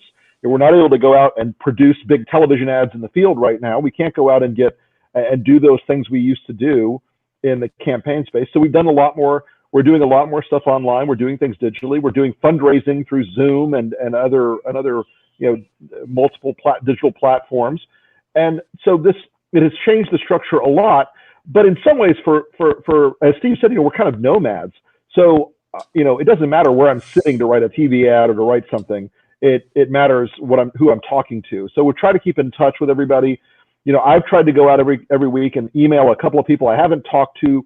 I've gone through my contact list a couple of times and who haven't I talked to in 5 years? Because you do lose track of people sometimes. So I've tried to do that and sort of listen to people's stories as the country goes on through this mess. And I've also been in a situation where I think we're trying to do all the right things. I think everybody's family is feeling the restrictions and the stir craziness and wants to be out in the beautiful summer weather and all that. But it's still going to be a slow process if we're going to be responsible about this. And I don't think we're out of the woods on this. And I think it is something we've got to be mindful that this toll is going to rise for a long time, and it may rise badly again in the fall. As there's an article in the Times about that today. It may rise terribly in the fall. I think we need to worry about that stuff. And I think we need to prepare ourselves for more things that make our lives feel very different than they were a year ago or even 6 months ago. So the group I'm working with is the Lincoln Project. I'm a co-founder of the lincolnproject.us. We are a group of former Republicans who are running some groundbreaking ads that Donald Trump has been very, very angry about, both publicly and privately. He's tweeted about us or complained about us to the media for almost every day for the last week. So we think we're doing something right on that front. We're also talking to a lot of swing voters in key states and helping them make the decision that Donald Trump is not our future, but rather a danger to it. And we're working very hard on that front. My latest book is Running Against the Devil. It's available everywhere fine books are sold. And right now, since it's Amazon, Barnes & Noble, Books A Million, and your local independent bookstores, you can get it through indiebound.com. So I appreciate anybody who picks that up. My book tour got truncated in large measure because of COVID, but we're still trying to make sure folks get a chance to have a look at it. And I've got an addendum coming out to the book that reflects how COVID has changed our politics and changed what I thought the election structure would look like for 2020. So again, thank you so much, Sree. Appreciate you having me. Thank you, and thank you for being here. The Rick Wilson on Twitter, and Natasha says, thanks, Steve and Rick. Great conversation, and we wish you both the very best. Thank you for your time and attention to us, and you connected people all over the world. We're very, very grateful. We'll let you get back to your day, and we'll continue our conversation. Thank you very much. And thanks, when does the addendum come out? Sorry, Rick, the addendum? Should come out in August. In August, okay. Yep. And we'd love to keep in touch and follow your work. Both of you. Steve, good luck. Rick, good luck. Thank you, everybody. Thank you, Sree. Good to see you, Rick. Hey, bud. And folks, that was a wonderful conversation. Thank you for being here. We're here every day. Every week we're here on the New York Times Read Along. This is our 5th year of doing the New York Times Read Along. And I also do a daily COVID-19 show. And please connect with me on YouTube so you can see our entire history of the shows that we've done. Sreenet is my YouTube channel, SREENET, and please connect with me on Twitter at Sree, and Instagram, Sreenet. So we're really grateful to everyone, and we're now going to switch gears in just a minute. And here's Neil Parekh, our executive producer. Neil, how do you feel? Feel great. What a great conversation. A lot of the comments. Again, the stream was so quick, we couldn't get all the comments up there, but thank you to Paula and Steve for engaging with our viewers in Facebook and LinkedIn. Number of comments in Twitter as well. I think that was the Rick Wilson effect that we spoke of earlier. What I'd like to do is before we talk, again, we want to acknowledge our sponsors, but before we do that, I want to just make sure folks know that we'll be back next week. We're here every week, in fact, on the New York Times Read Along. And next week's guest is Cornelia Dean, an author and former science editor at the New York Times. So we're looking forward to that conversation. We'll be here at 8:30 a.m. Eastern Time on Facebook, Twitter, LinkedIn, and YouTube. And of course, Sree is our host.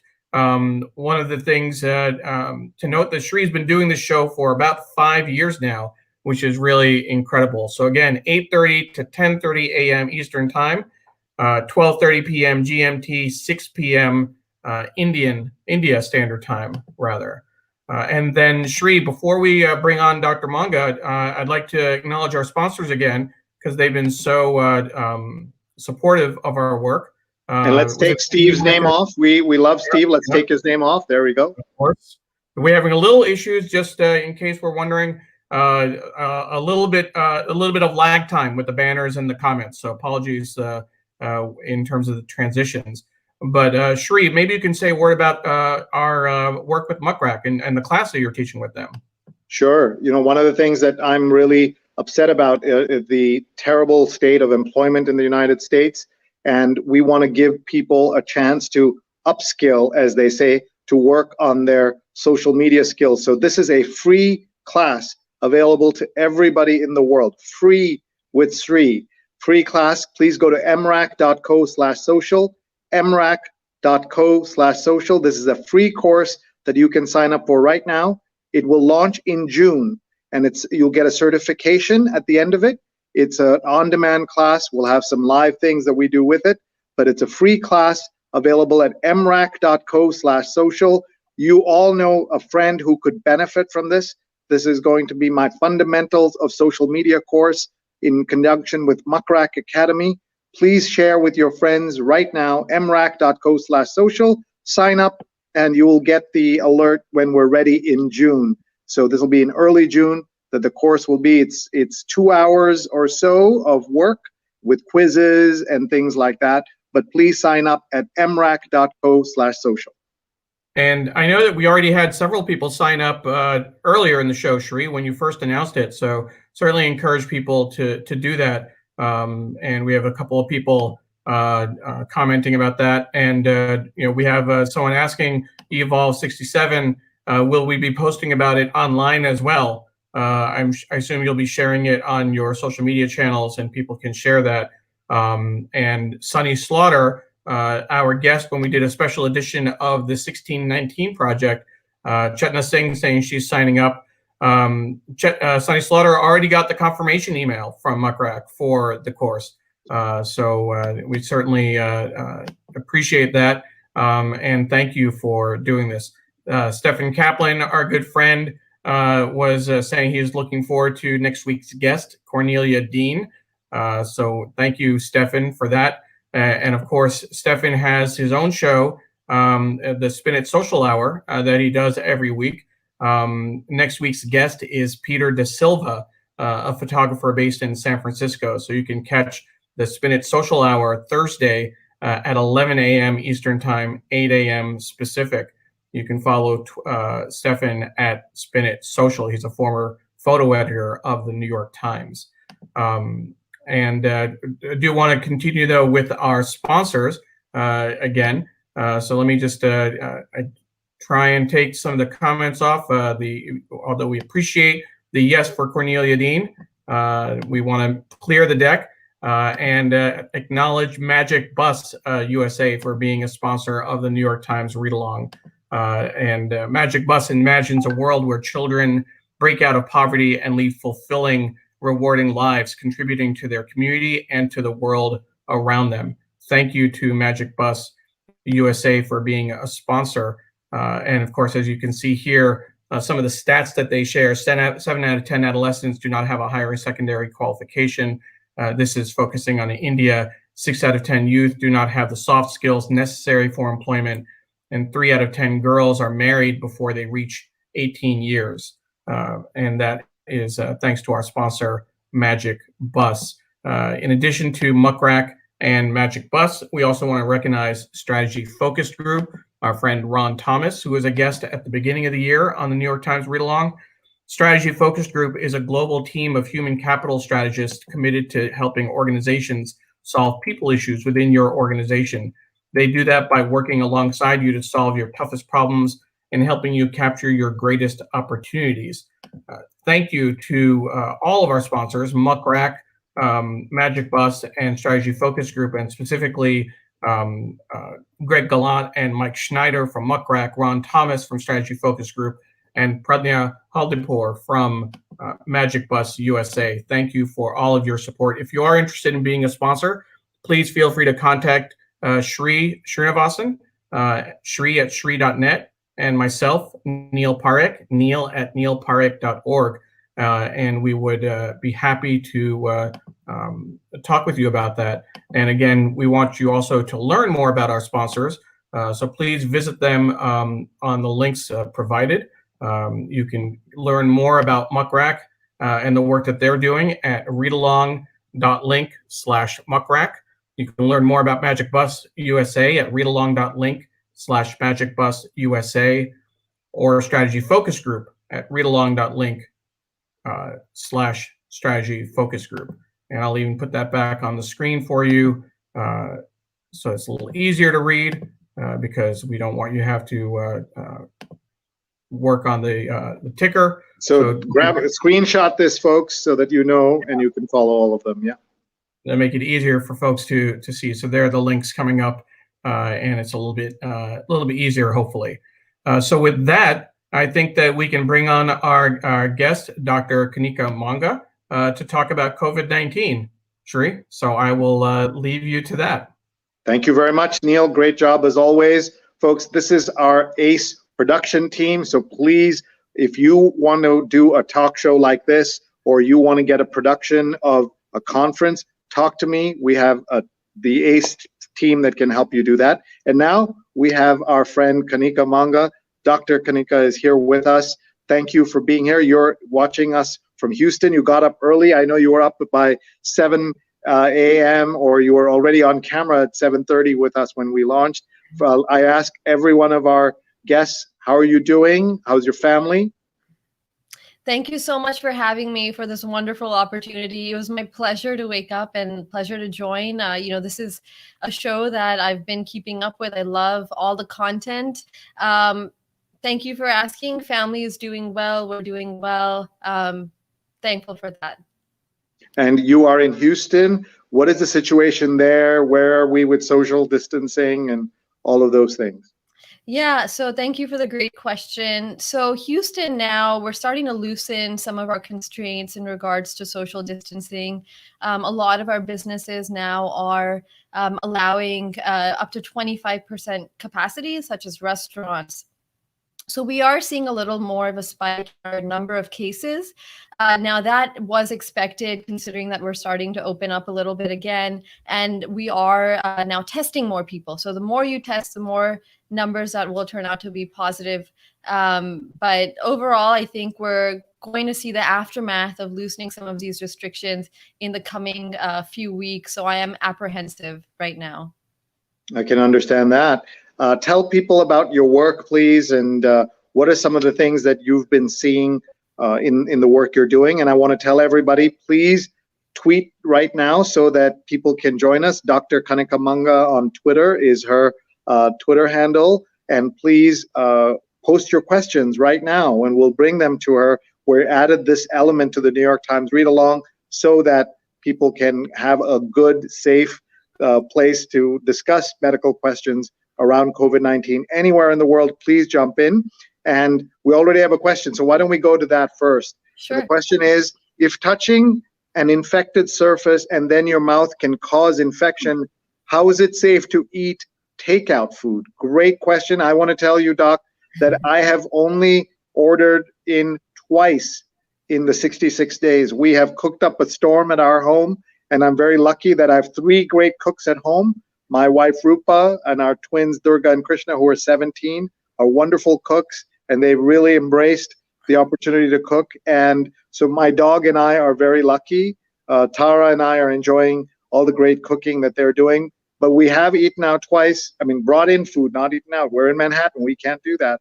And we are still learning about the safety of this. So please answer that question first. Yeah, I mean, great question. It's a question that I asked myself. I'm big, I love eating out. I'm not the best cook in the world, but I think this is a great opportunity to learn how to cook. I've been doing a lot of tele-learning with my mom because I'm a huge fan of Indian food. But yeah, so back to the question. So if touching an infected surface and then your mouth can cause infection, how is it safe to eat cold takeout food? So I think to understand this question, it's good to break it down into sort of twofold. So first, we're not really 100% sure how much of the virus we need on a particular surface to even cause, how much of the virus we need for inoculation. So that's step one. And step two is the virus is predominantly spread as we know it through respiratory droplets. So there are a few studies and a few reports indicating that there might be a fecal oral route as a culprit as well, predominantly, especially if you look historically at different types of coronaviruses. The main method of transmission was through respiratory droplets. So what I recommend is while surfaces of containers may have a little bit of the virus, especially if someone infected were to sneeze or cough directly on them, the biggest takeaway is we need to just maintain good hand hygiene. So if you're dealing with, a container, maybe switching out the food into a more clean container and making sure we wash our hands while doing that transfer, and then also before consuming the food. But, another important point I want to bring up is we can really box ourselves in with all these limitations and really drive ourselves up the wall with all the anxiety, because every little thing we do can always pose risk. So the most important thing is to set boundaries. Discuss with your family members, discuss with your healthcare provider. Is it safe to do takeout? And if I am doing it, what is my protocol for maintaining that safe hand hygiene and then safe practices? Because I actually have been supporting businesses. I have been ordering takeout, again, with really good hand hygiene being of utmost importance.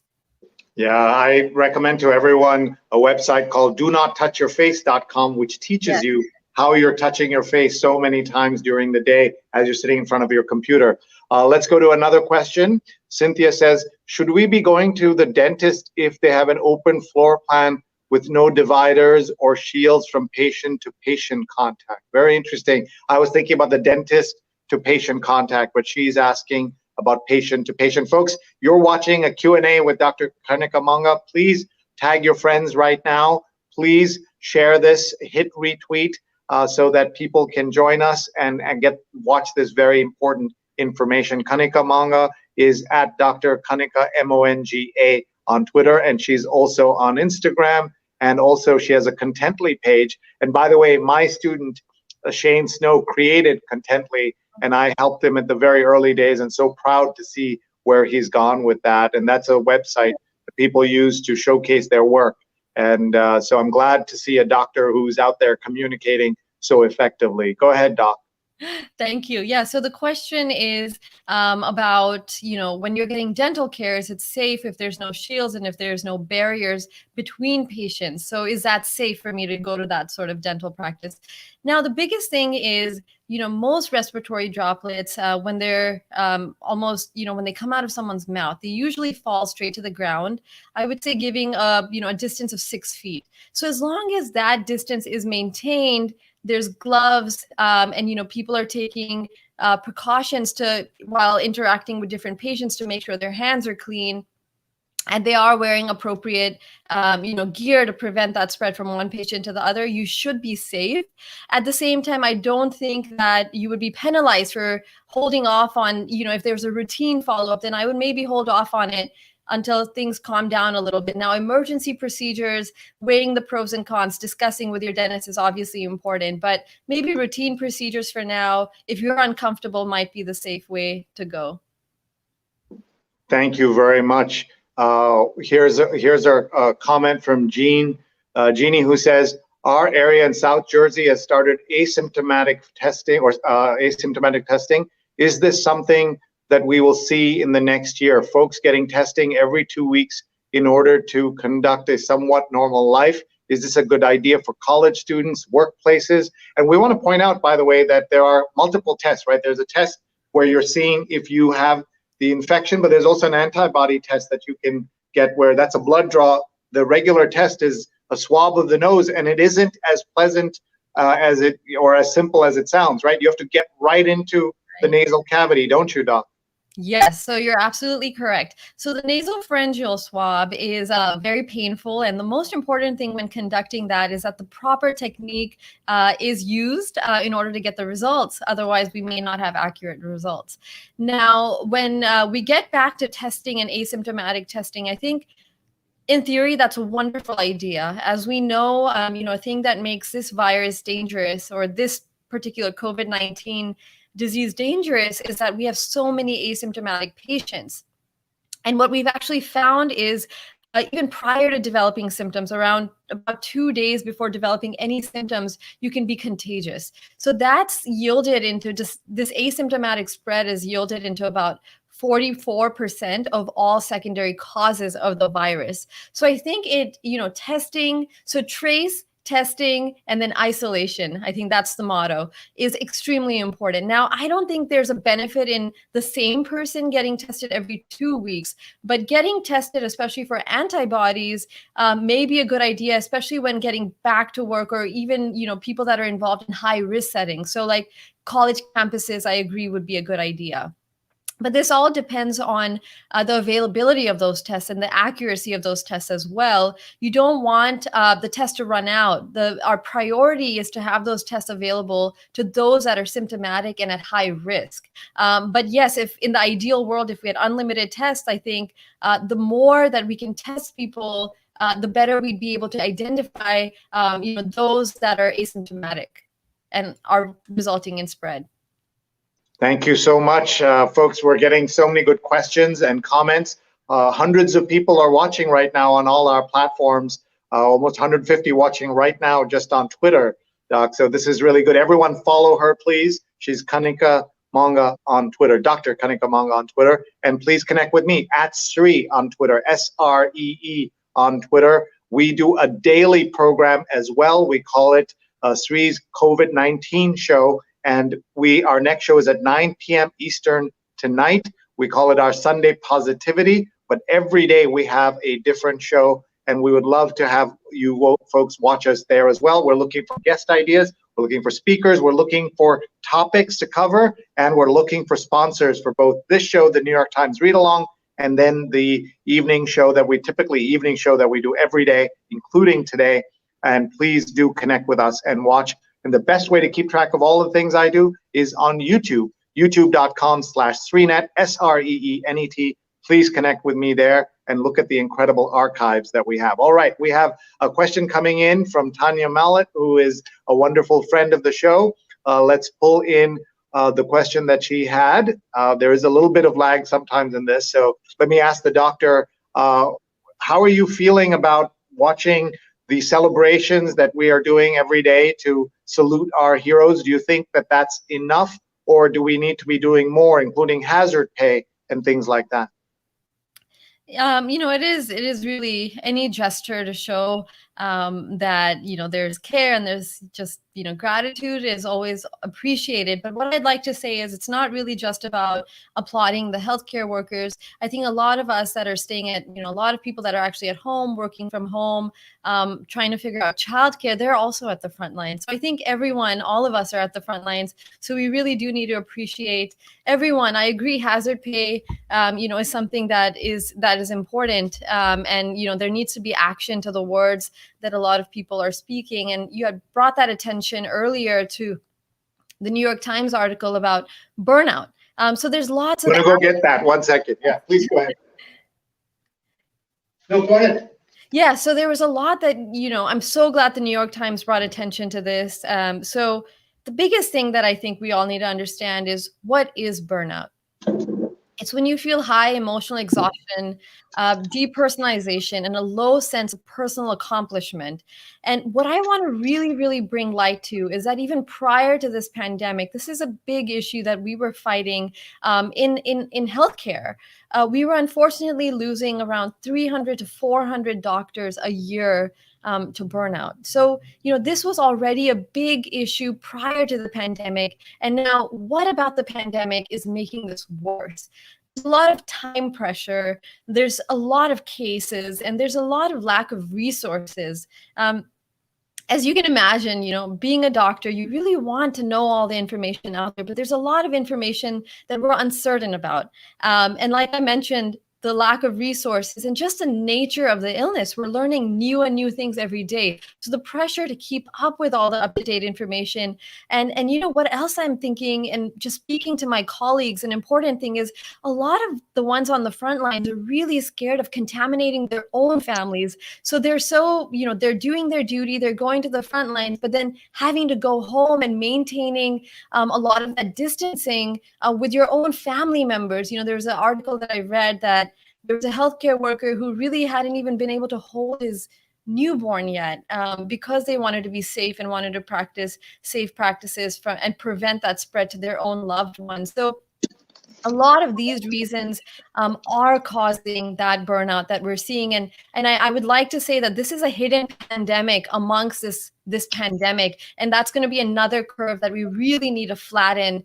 Even outside of healthcare workers, Americans are 8 times more likely now to screen positive for mental illness since the start of this pandemic. So this is very real. It's very palpable. We really need to be there for each other. We need to practice into our routines safe ways to really, really de-stress and meditate and breathe and really connect with each other. Again, it's social distancing, but it's more so physical distancing. We can still socialize with our loved ones and friends. New Jersey had this great initiative. It said, check you and then check two, which means check on yourself, but also check on 2 other colleagues to make sure that they're doing well. So I think checking in with our loved ones, friends, coworkers is essential. Again, it's a new curve. It's a curve that we need to work on flattening as well, the hidden pandemic. I completely agree. Thank you so much, folks. You're watching a conversation with Dr. Kanika Manga. Thank you for watching with us. Please hit share. Please tag your friends. Please follow us on social, on Facebook, Twitter, YouTube, LinkedIn. Tanya asks, are there any studies happening on the dietary habits of people who survive COVID-19, especially about diets that feed or starve viruses? Very good question. Thank you, Tanya. Yeah, excellent question. So I'm in rheumatology. So a lot of what we do is studying the immune system, autoimmune disease. Now, what I'd like to say about I'm not aware of any studies in particular, so that's a disclaimer before I start answering this question. But what I would say generally is a lot of people focus on supplements to boost their immune system. But what I'd like to say, the goal should not be to boost it, because as a rheumatologist, I know that a hyperstimulated immune system can be a bad thing as well. So our goal really should be to maintain harmony and balance amongst our immune system. So how the best way to do that would be to avoid environmental risk factors. And that could be to, avoiding smoking, making sure that any comorbid conditions are better controlled, exercising, maintaining good diet. So what does that mean? What is good diet? I would say leafy vegetables, fruits, always better than fried foods. Vitamin C, zinc, all of these can help. I wouldn't go overboard with taking herbal supplements. A lot of them have really been studied. Now, a lot of these practices that I'm mentioning about just eating healthy and in moderation, I think is a key. And all of this can really help our line of defense against a virus and just viruses in general. Great advice. Thank you. And Rahat says, great show. And we want to also acknowledge that you have another physician in your family, and that you were counting on some coffee delivery this morning. Yeah, so my husband is a hospital medicine hospitalist at our Memorial Hermann Hospital here in Houston. He is one of the doctors on the front line. He's working as a nocturnist. I'm so grateful for him. He's an inspiring person, really, really dedicated to his patients. And I really get to get a firsthand account from him of what it's like on the front lines. And how sweet is he? Not only is he saving lives, he's also brought me coffee. Very nice. How do you take it? Sorry? How do you take your coffee? So I usually just like espresso, but today he got me a mocha. Okay, very nice. And just some of those terms you used are not terms that every layman knows. So you used hospitalist and nocturnist. Just talk about those, please. Yeah, so what hospitalist, just breaking up that word. So hospital is, so a doctor that works at the hospital. What he does is both of us have done internal medicine training. And then after that, he decided that he wanted to work on the medical ward. So acute care. Once a patient comes in into the ER and they're identified as having a medical problem secondary to internal medicine, they're admitted under the medicine ward. So that's what he supervises as an attending. And nocturnist means that he is taking on the night shift. So what he does is he works 7 nights in a row. of just night work, and all of his shifts are at night. And then he, gets to get his mornings off, and then he gets 7 nights off after that. So nocturnist means he works at night. Wow. And this is the state of American medicine, that someone has to work those many hours is very difficult to think about. Sunny Slaughter, who has been a guest on our show and is just awesome. And she says Dr. Monga is providing really great information. So thankful for her expertise. Thank you. Lily says, should I sit near the exit door on an Amtrak train to get more ventilation and reduce the risk of virus spread? What a great question, and the range of things. And I should also say that Dr. Monga, like any other doctor, no one has all the answers. The sainted Dr. Fauci doesn't have all the answers. No one knows everything about this virus, right. And that's why it takes lots of research, and that's why it's important. But we're trying to give directional information, aren't we? Yes. So yes, agreed. The thing about this pandemic, and what I think is most important for us healthcare providers to be honest about with our patients and our networks, is that we're learning new things every day. So what someone says today can be completely different tomorrow. So realizing that, we have to be flexible even in the way that we learn now is so important. And what I'm really thankful for today is a lot of these questions have just been incredible. They're really getting me to think, and I'm really happy to provide information. So thank you for this opportunity. So should I sit near the exit door on an Amtrak train to get more ventilation and reduce the risk of virus spread? So one thing that I'd like to say that we do know is, areas that are more ventilated tend to reduce our risk of contracting the virus. So that's step one. Yes, ventilation is always good. But 2, being next to an exit door, being next to the outside is not the only way to get ventilation. Air conditioning and a lot of other modalities that help ventilation can also help as well. I think the most important thing when using or being on an Amtrak train would be to maintain that 6 feet of distancing within passengers. I think that's step one. That's extremely important right now. Trying to wear your mask to cover, and then most importantly, like I've reiterated throughout this show, is to practice good hand hygiene. So exiting, entering, and not touching your face and eyes, which took a lot of practice on my part to stop doing. So if doctors have that problem, you can imagine the rest of us. And that's a fluid dynamics question. Is a comment that came in from Edwards. We're so grateful. I know you've been up very early for us, and you've got your beautiful Sunday out there. Mark says buses in North Carolina are requiring people to enter from the back so they don't infect the drivers. That's something I recommended on this show, knowing nothing about medicine, just thinking about how people are using buses in New York. And I recommended that on a very early show on our daily COVID-19 show. And now that is happening in New York City. We want to get in a couple more questions and then let Dr. Manga go. Folks, please follow her. Dr. Manga, about the vaccine, there's so many questions. When we'll have a vaccine, how we'll get it. And the president is very confidently saying we'll have it by the end of the year, if not sooner. And these things take so much time. And the other thing that I worry about, Doc, is that you have, to be successful, the way vaccines work is that you need 70 to 80% of the population to have either had the vaccine or gotten the disease, correct? And what I'm worried about is that there's enough suspicion of vaccines in this country, started in part by people like President Trump, candidate Trump, also by Robert F. Kennedy Jr., people like that, Jenny McCarthy, all of those people, they will now pay, we will pay the price for the discord and suspicion they have sown in this country. And as a result, we may not get the herd immunity or the protection we need because of the suspicion of vaccines in general. What are your thoughts? Yeah, I mean, very hot topic right now. So one thing that I'd like to say is, I think this idea, this pandemic and this worldwide issue where we've all united, against a virus or a particle that we really can't even see with our naked eyes. I think one positive thing that's come out of it is the importance of vaccinations. I think a lot of people that maybe didn't understand that completely are now starting to really understand why a lot of healthcare providers and people are advocating for these vaccinations. When you think about things like smallpox, right?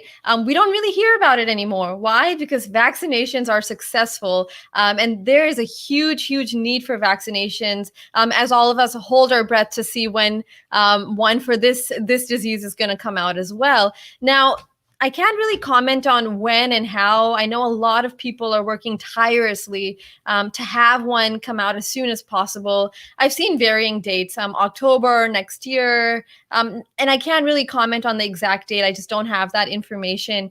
The most important thing would be to make sure when the vaccination comes out, it's safe and that it really works. With a little bit of reading that I've done on vaccinations, I have found out, and this could be incorrect, but I'm just throwing that disclaimer out there, is that a lot of lower respiratory syndromes or viruses, that impact our lower respiratory tract, creating vaccinations for those types of diseases tends to be a little harder than other diseases. Now, I don't know how much truth there is to that, but I think that's important for us as we wait for this vaccination. And I really urge everyone, as soon as it's available and safe, that we all do get it. Because yes, as like you said, it's important for a lot of us, most of us, to either have had the disease or get the vaccination, like Sree that you just mentioned. Sometimes we have seen in recent times a rise of measles, mumps, and that's because a lot of people are now deviating away from getting those vaccinations. And so I don't want, I think this is a very, very important preventative measure that all of us can take, not only to safeguard ourselves, but also safeguard the vulnerable population. A lot of neonates, older people with immunocompromised states that really aren't able to take the vaccination and protect themselves. So that's a duty that we have not only towards ourselves, but for protecting others as well. So I urge everyone to really, really understand the importance of vaccinations. Yeah, so let's go with a final comment here. Mark says, I've heard some people are saying the virus will naturally die this summer because it does not survive well in heat, but it will come back with a vengeance in the fall and winter. What are your thoughts on that? And that can be the final comment, and also give us your final thoughts for now, please. Yeah, great question. I know that's been one that's been, everyone's been asking that. Now, I live in Houston, as we've already discussed, and it's hot here. We have the virus, and the county that I live in is widely infected by it. So I'm not sure. I mean, there's just mixed data right now. The nature of the illness is such that we're learning new things every day, sometimes even every hour. So perhaps even if it were to see a decrease, which to me, I mean, I'm seeing it in the heat right now, would it come back? I definitely do fear that this could come back, which is why the vaccination would be important, because the vaccination really won't do much in the present necessarily for this pandemic, but it would be extremely important for preventing this sort of situation in the future. So it is something that I worry about. It's something that I can't predict, but I think it is fair, and it would be extremely smart and intelligent of us to prepare for that if that were the case. So that's why a lot of us are relying and hoping for a good vaccination to come out of this. Thank you, Doc. Sunny says, I agree about the suspicion of vaccines. There is a conversation in the Black community about what happened with the Tuskegee experiment and the rate of deaths among Black people and how this vaccine will be tested. I just want to make a point about that we are so worried about how this disease is being treated and looked at by the entire country, especially now that it's clear that it's affecting disproportionately African Americans and minorities and poor people and the old folks. And on Thursday, on our daily COVID-19 show, we did a conversation with Sapphire, the author whose book Push became the movie Precious, which won the Oscar in 2009-10. And she was saying that in this country, it's really clear that because it is folks of color who are being affected, that people are caring less and less about who dies. And we really worry about that. Everybody should go back and watch that Sapphire video. You can find it on youtube.com/SreeNet. It was really very important conversation, and I was filled with righteous anger after that. We have more questions and comments coming in, but I know the doctor has to go. But can we get in one more, Doc? Oh yeah, I'm happy to answer any questions. Okay, so what we'll do is we'll answer this one, and then you'll keep an eye on the Facebook channel and on SreeNet on Facebook, and you'll just go in there and see if there are any unanswered questions. So thank you, Dr. Monga. I'd love to do that. Okay, Redverse says, one of my wife's friends is pregnant and refuses to wear a mask because it reduces the amount of oxygen and increases the CO2 her baby will get.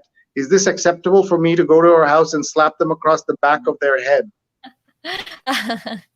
Great question. I think if you're at home, you're socially isolated, and there's not a lot of people that are around you, it's okay to not wear your mask. I would say wearing the mask when you're outside of your house or in a setting that's high risk, maybe in areas where you really can't rely on other people to be practicing good hygiene, grocery stores, things like that. I think those areas and locations are where the mask, I would say, is definitely important, not only to protect yourself, but also to prevent in case you were asymptomatic, from spreading it to other people. Now, if you're at your house, you don't really like wearing a mask is difficult. And the number one thing to realizing whether it's a good mask or not, especially the general surgical masks, is you want to make sure it covers your nose and your mouth, but at the same time that it's not that tight to where you're not able to breathe. It's really important to be sure that you are able to breathe with the masks. And if you're home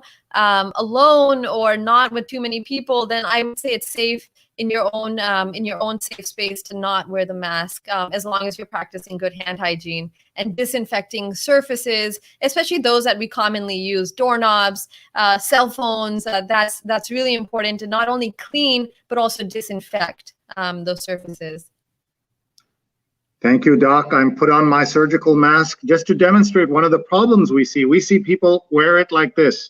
There's no point if your nose is not covered. So your nose, your mouth, and we did an entire story, an entire show about masks with our friends from University of Hong Kong, because they understand the value of these masks and so many people don't. Jonathan Borstein, who has watched every episode of my 66 straight days, yeah, he's wearing a mask, as you can see on his image on there, on his display photo. So very important for us to do that.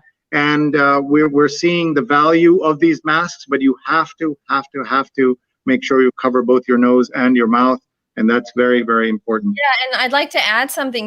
Sree, the most important thing when you're wearing the mask is in your mind, in your head, just accept that the middle portion is something that you don't want to touch, because in theory, that's the area that's protecting you from getting infected or spreading infection. So you don't want to touch that middle area. So whatever you do, use the straps that are around your ears. And not only wearing the mask is important, I would say more importantly, how you remove the mask and what you do with sanitizing your hands after that removal is actually more important than the act of just wearing the mask. So once you remove the mask, not touching that middle area with the straps, you want to dispose of it, or if you're washing it, do that immediately. Put it in an area that's isolated. Wash your hands thoroughly and don't touch your face, eyes, nose at all. Yeah, and you're absolutely right. And you notice me using the straps to pull those off. So everyone should do that. Folks, we are so grateful to Dr. Monga for being here. She's at Dr. Kanika Manga on Twitter. We hope lots and lots of you will follow her and learn from her. And she's promised to come back and participate in some of our digital shenanigans on various platforms. So thank you very much, Doc. We wish you the very best. What's your plan for today? Thank you. So right now, as I've mentioned, I'm a rheumatology fellow. So we have a national conference that have switched over now from the American College of Rheumatology, switched over to a virtual conference and is made free for all fellows. So that's what I've been doing this weekend. I've been virtually learning about our field and rheumatology.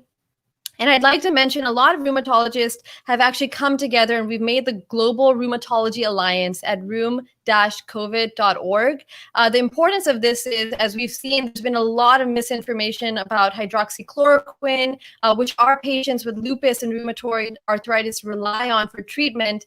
And also, statements made that patients with lupus cannot get the disease. Now, the purpose of this alliance is for us to get data and really show how much of that's true or not. And what we're seeing is our patients with lupus in the registry, almost 14% of all patients that we have right now with rheumatic disease and are COVID-19 positive actually have lupus, and 24% of those patients were on hydroxychloroquine or Plaquenil before starting. So, I would say that is not, whatever statements were made were not correct.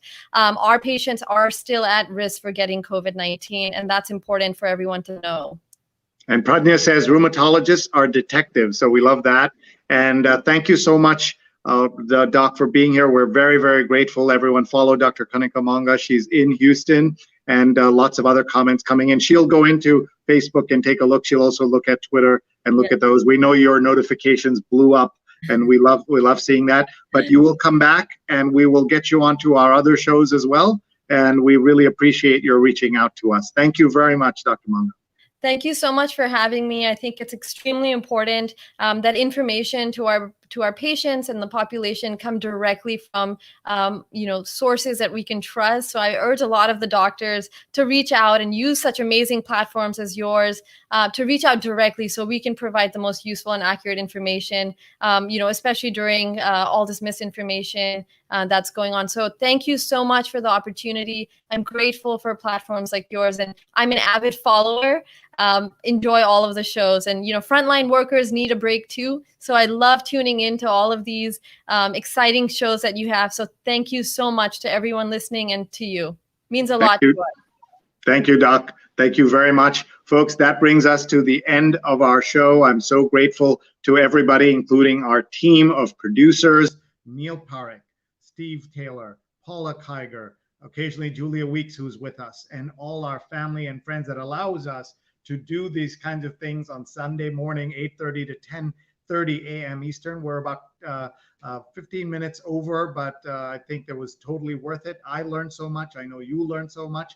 Many thanks to our wonderful guests, Dr. Monga, as well as Rick Wilson, the #1 best-selling author of Running Against the Devil, as well as Everything Trump Touches Turns, or Everything Trump Touches Dies, and also to Steve Schale, who's a longtime political strategist in Florida. And as the elections come up later this year, we'd love to have folks like them back. We're looking for guest ideas. We're looking for story ideas. We're looking for segment ideas. Please contact us, and please email me, Sree@Sree.net. We also want sponsors. And finally, a plug for my show tonight. That's right. Every day I have a show. What you're watching now is our Sunday New York Times read along, 8:30 to 10:30 a.m. Sundays. But we also have a daily program that you can join and watch and support. And tonight Sunday is Positivity Night at 9 p.m. Eastern. And we have Natalie Nixon, who is a wonderful author. She has a new book out, and she is a very positive, upbeat person, but very realistic. And we're going to learn from her and hear from her tonight, 9 p.m. Eastern, on Facebook, Twitter, YouTube, and LinkedIn. And if you haven't been able to keep track of all of that, just go to my YouTube channel, please. youtube.com/Sreenet, SREENET. And with that, we'll say goodbye. And if you haven't signed up for my free social media fundamentals course with Muckrack Academy, it's free, and you can sign up now. The course launches in June. It's just a couple of hours. There's somebody in your life who would benefit. Anyone using social media, no matter their level, would benefit. And it's free at mrac.co/social, mrac.co/social, or readalong.link/muckrack. readalong.link/muckrack. And Sunny says, thanks for a great show. Stay well and stay safe. Thank you very much, everybody. I'll just give you a quick shot of New York City to give you a look at how beautiful New York is. There's a bit of New Jersey there, and you're seeing the Hudson River. And over on this side, you're seeing the Midtown part of New York City. And all the way in the distance, you can see the new World Trade Center. Thank you very much, everybody. Goodbye, goodbye, goodbye.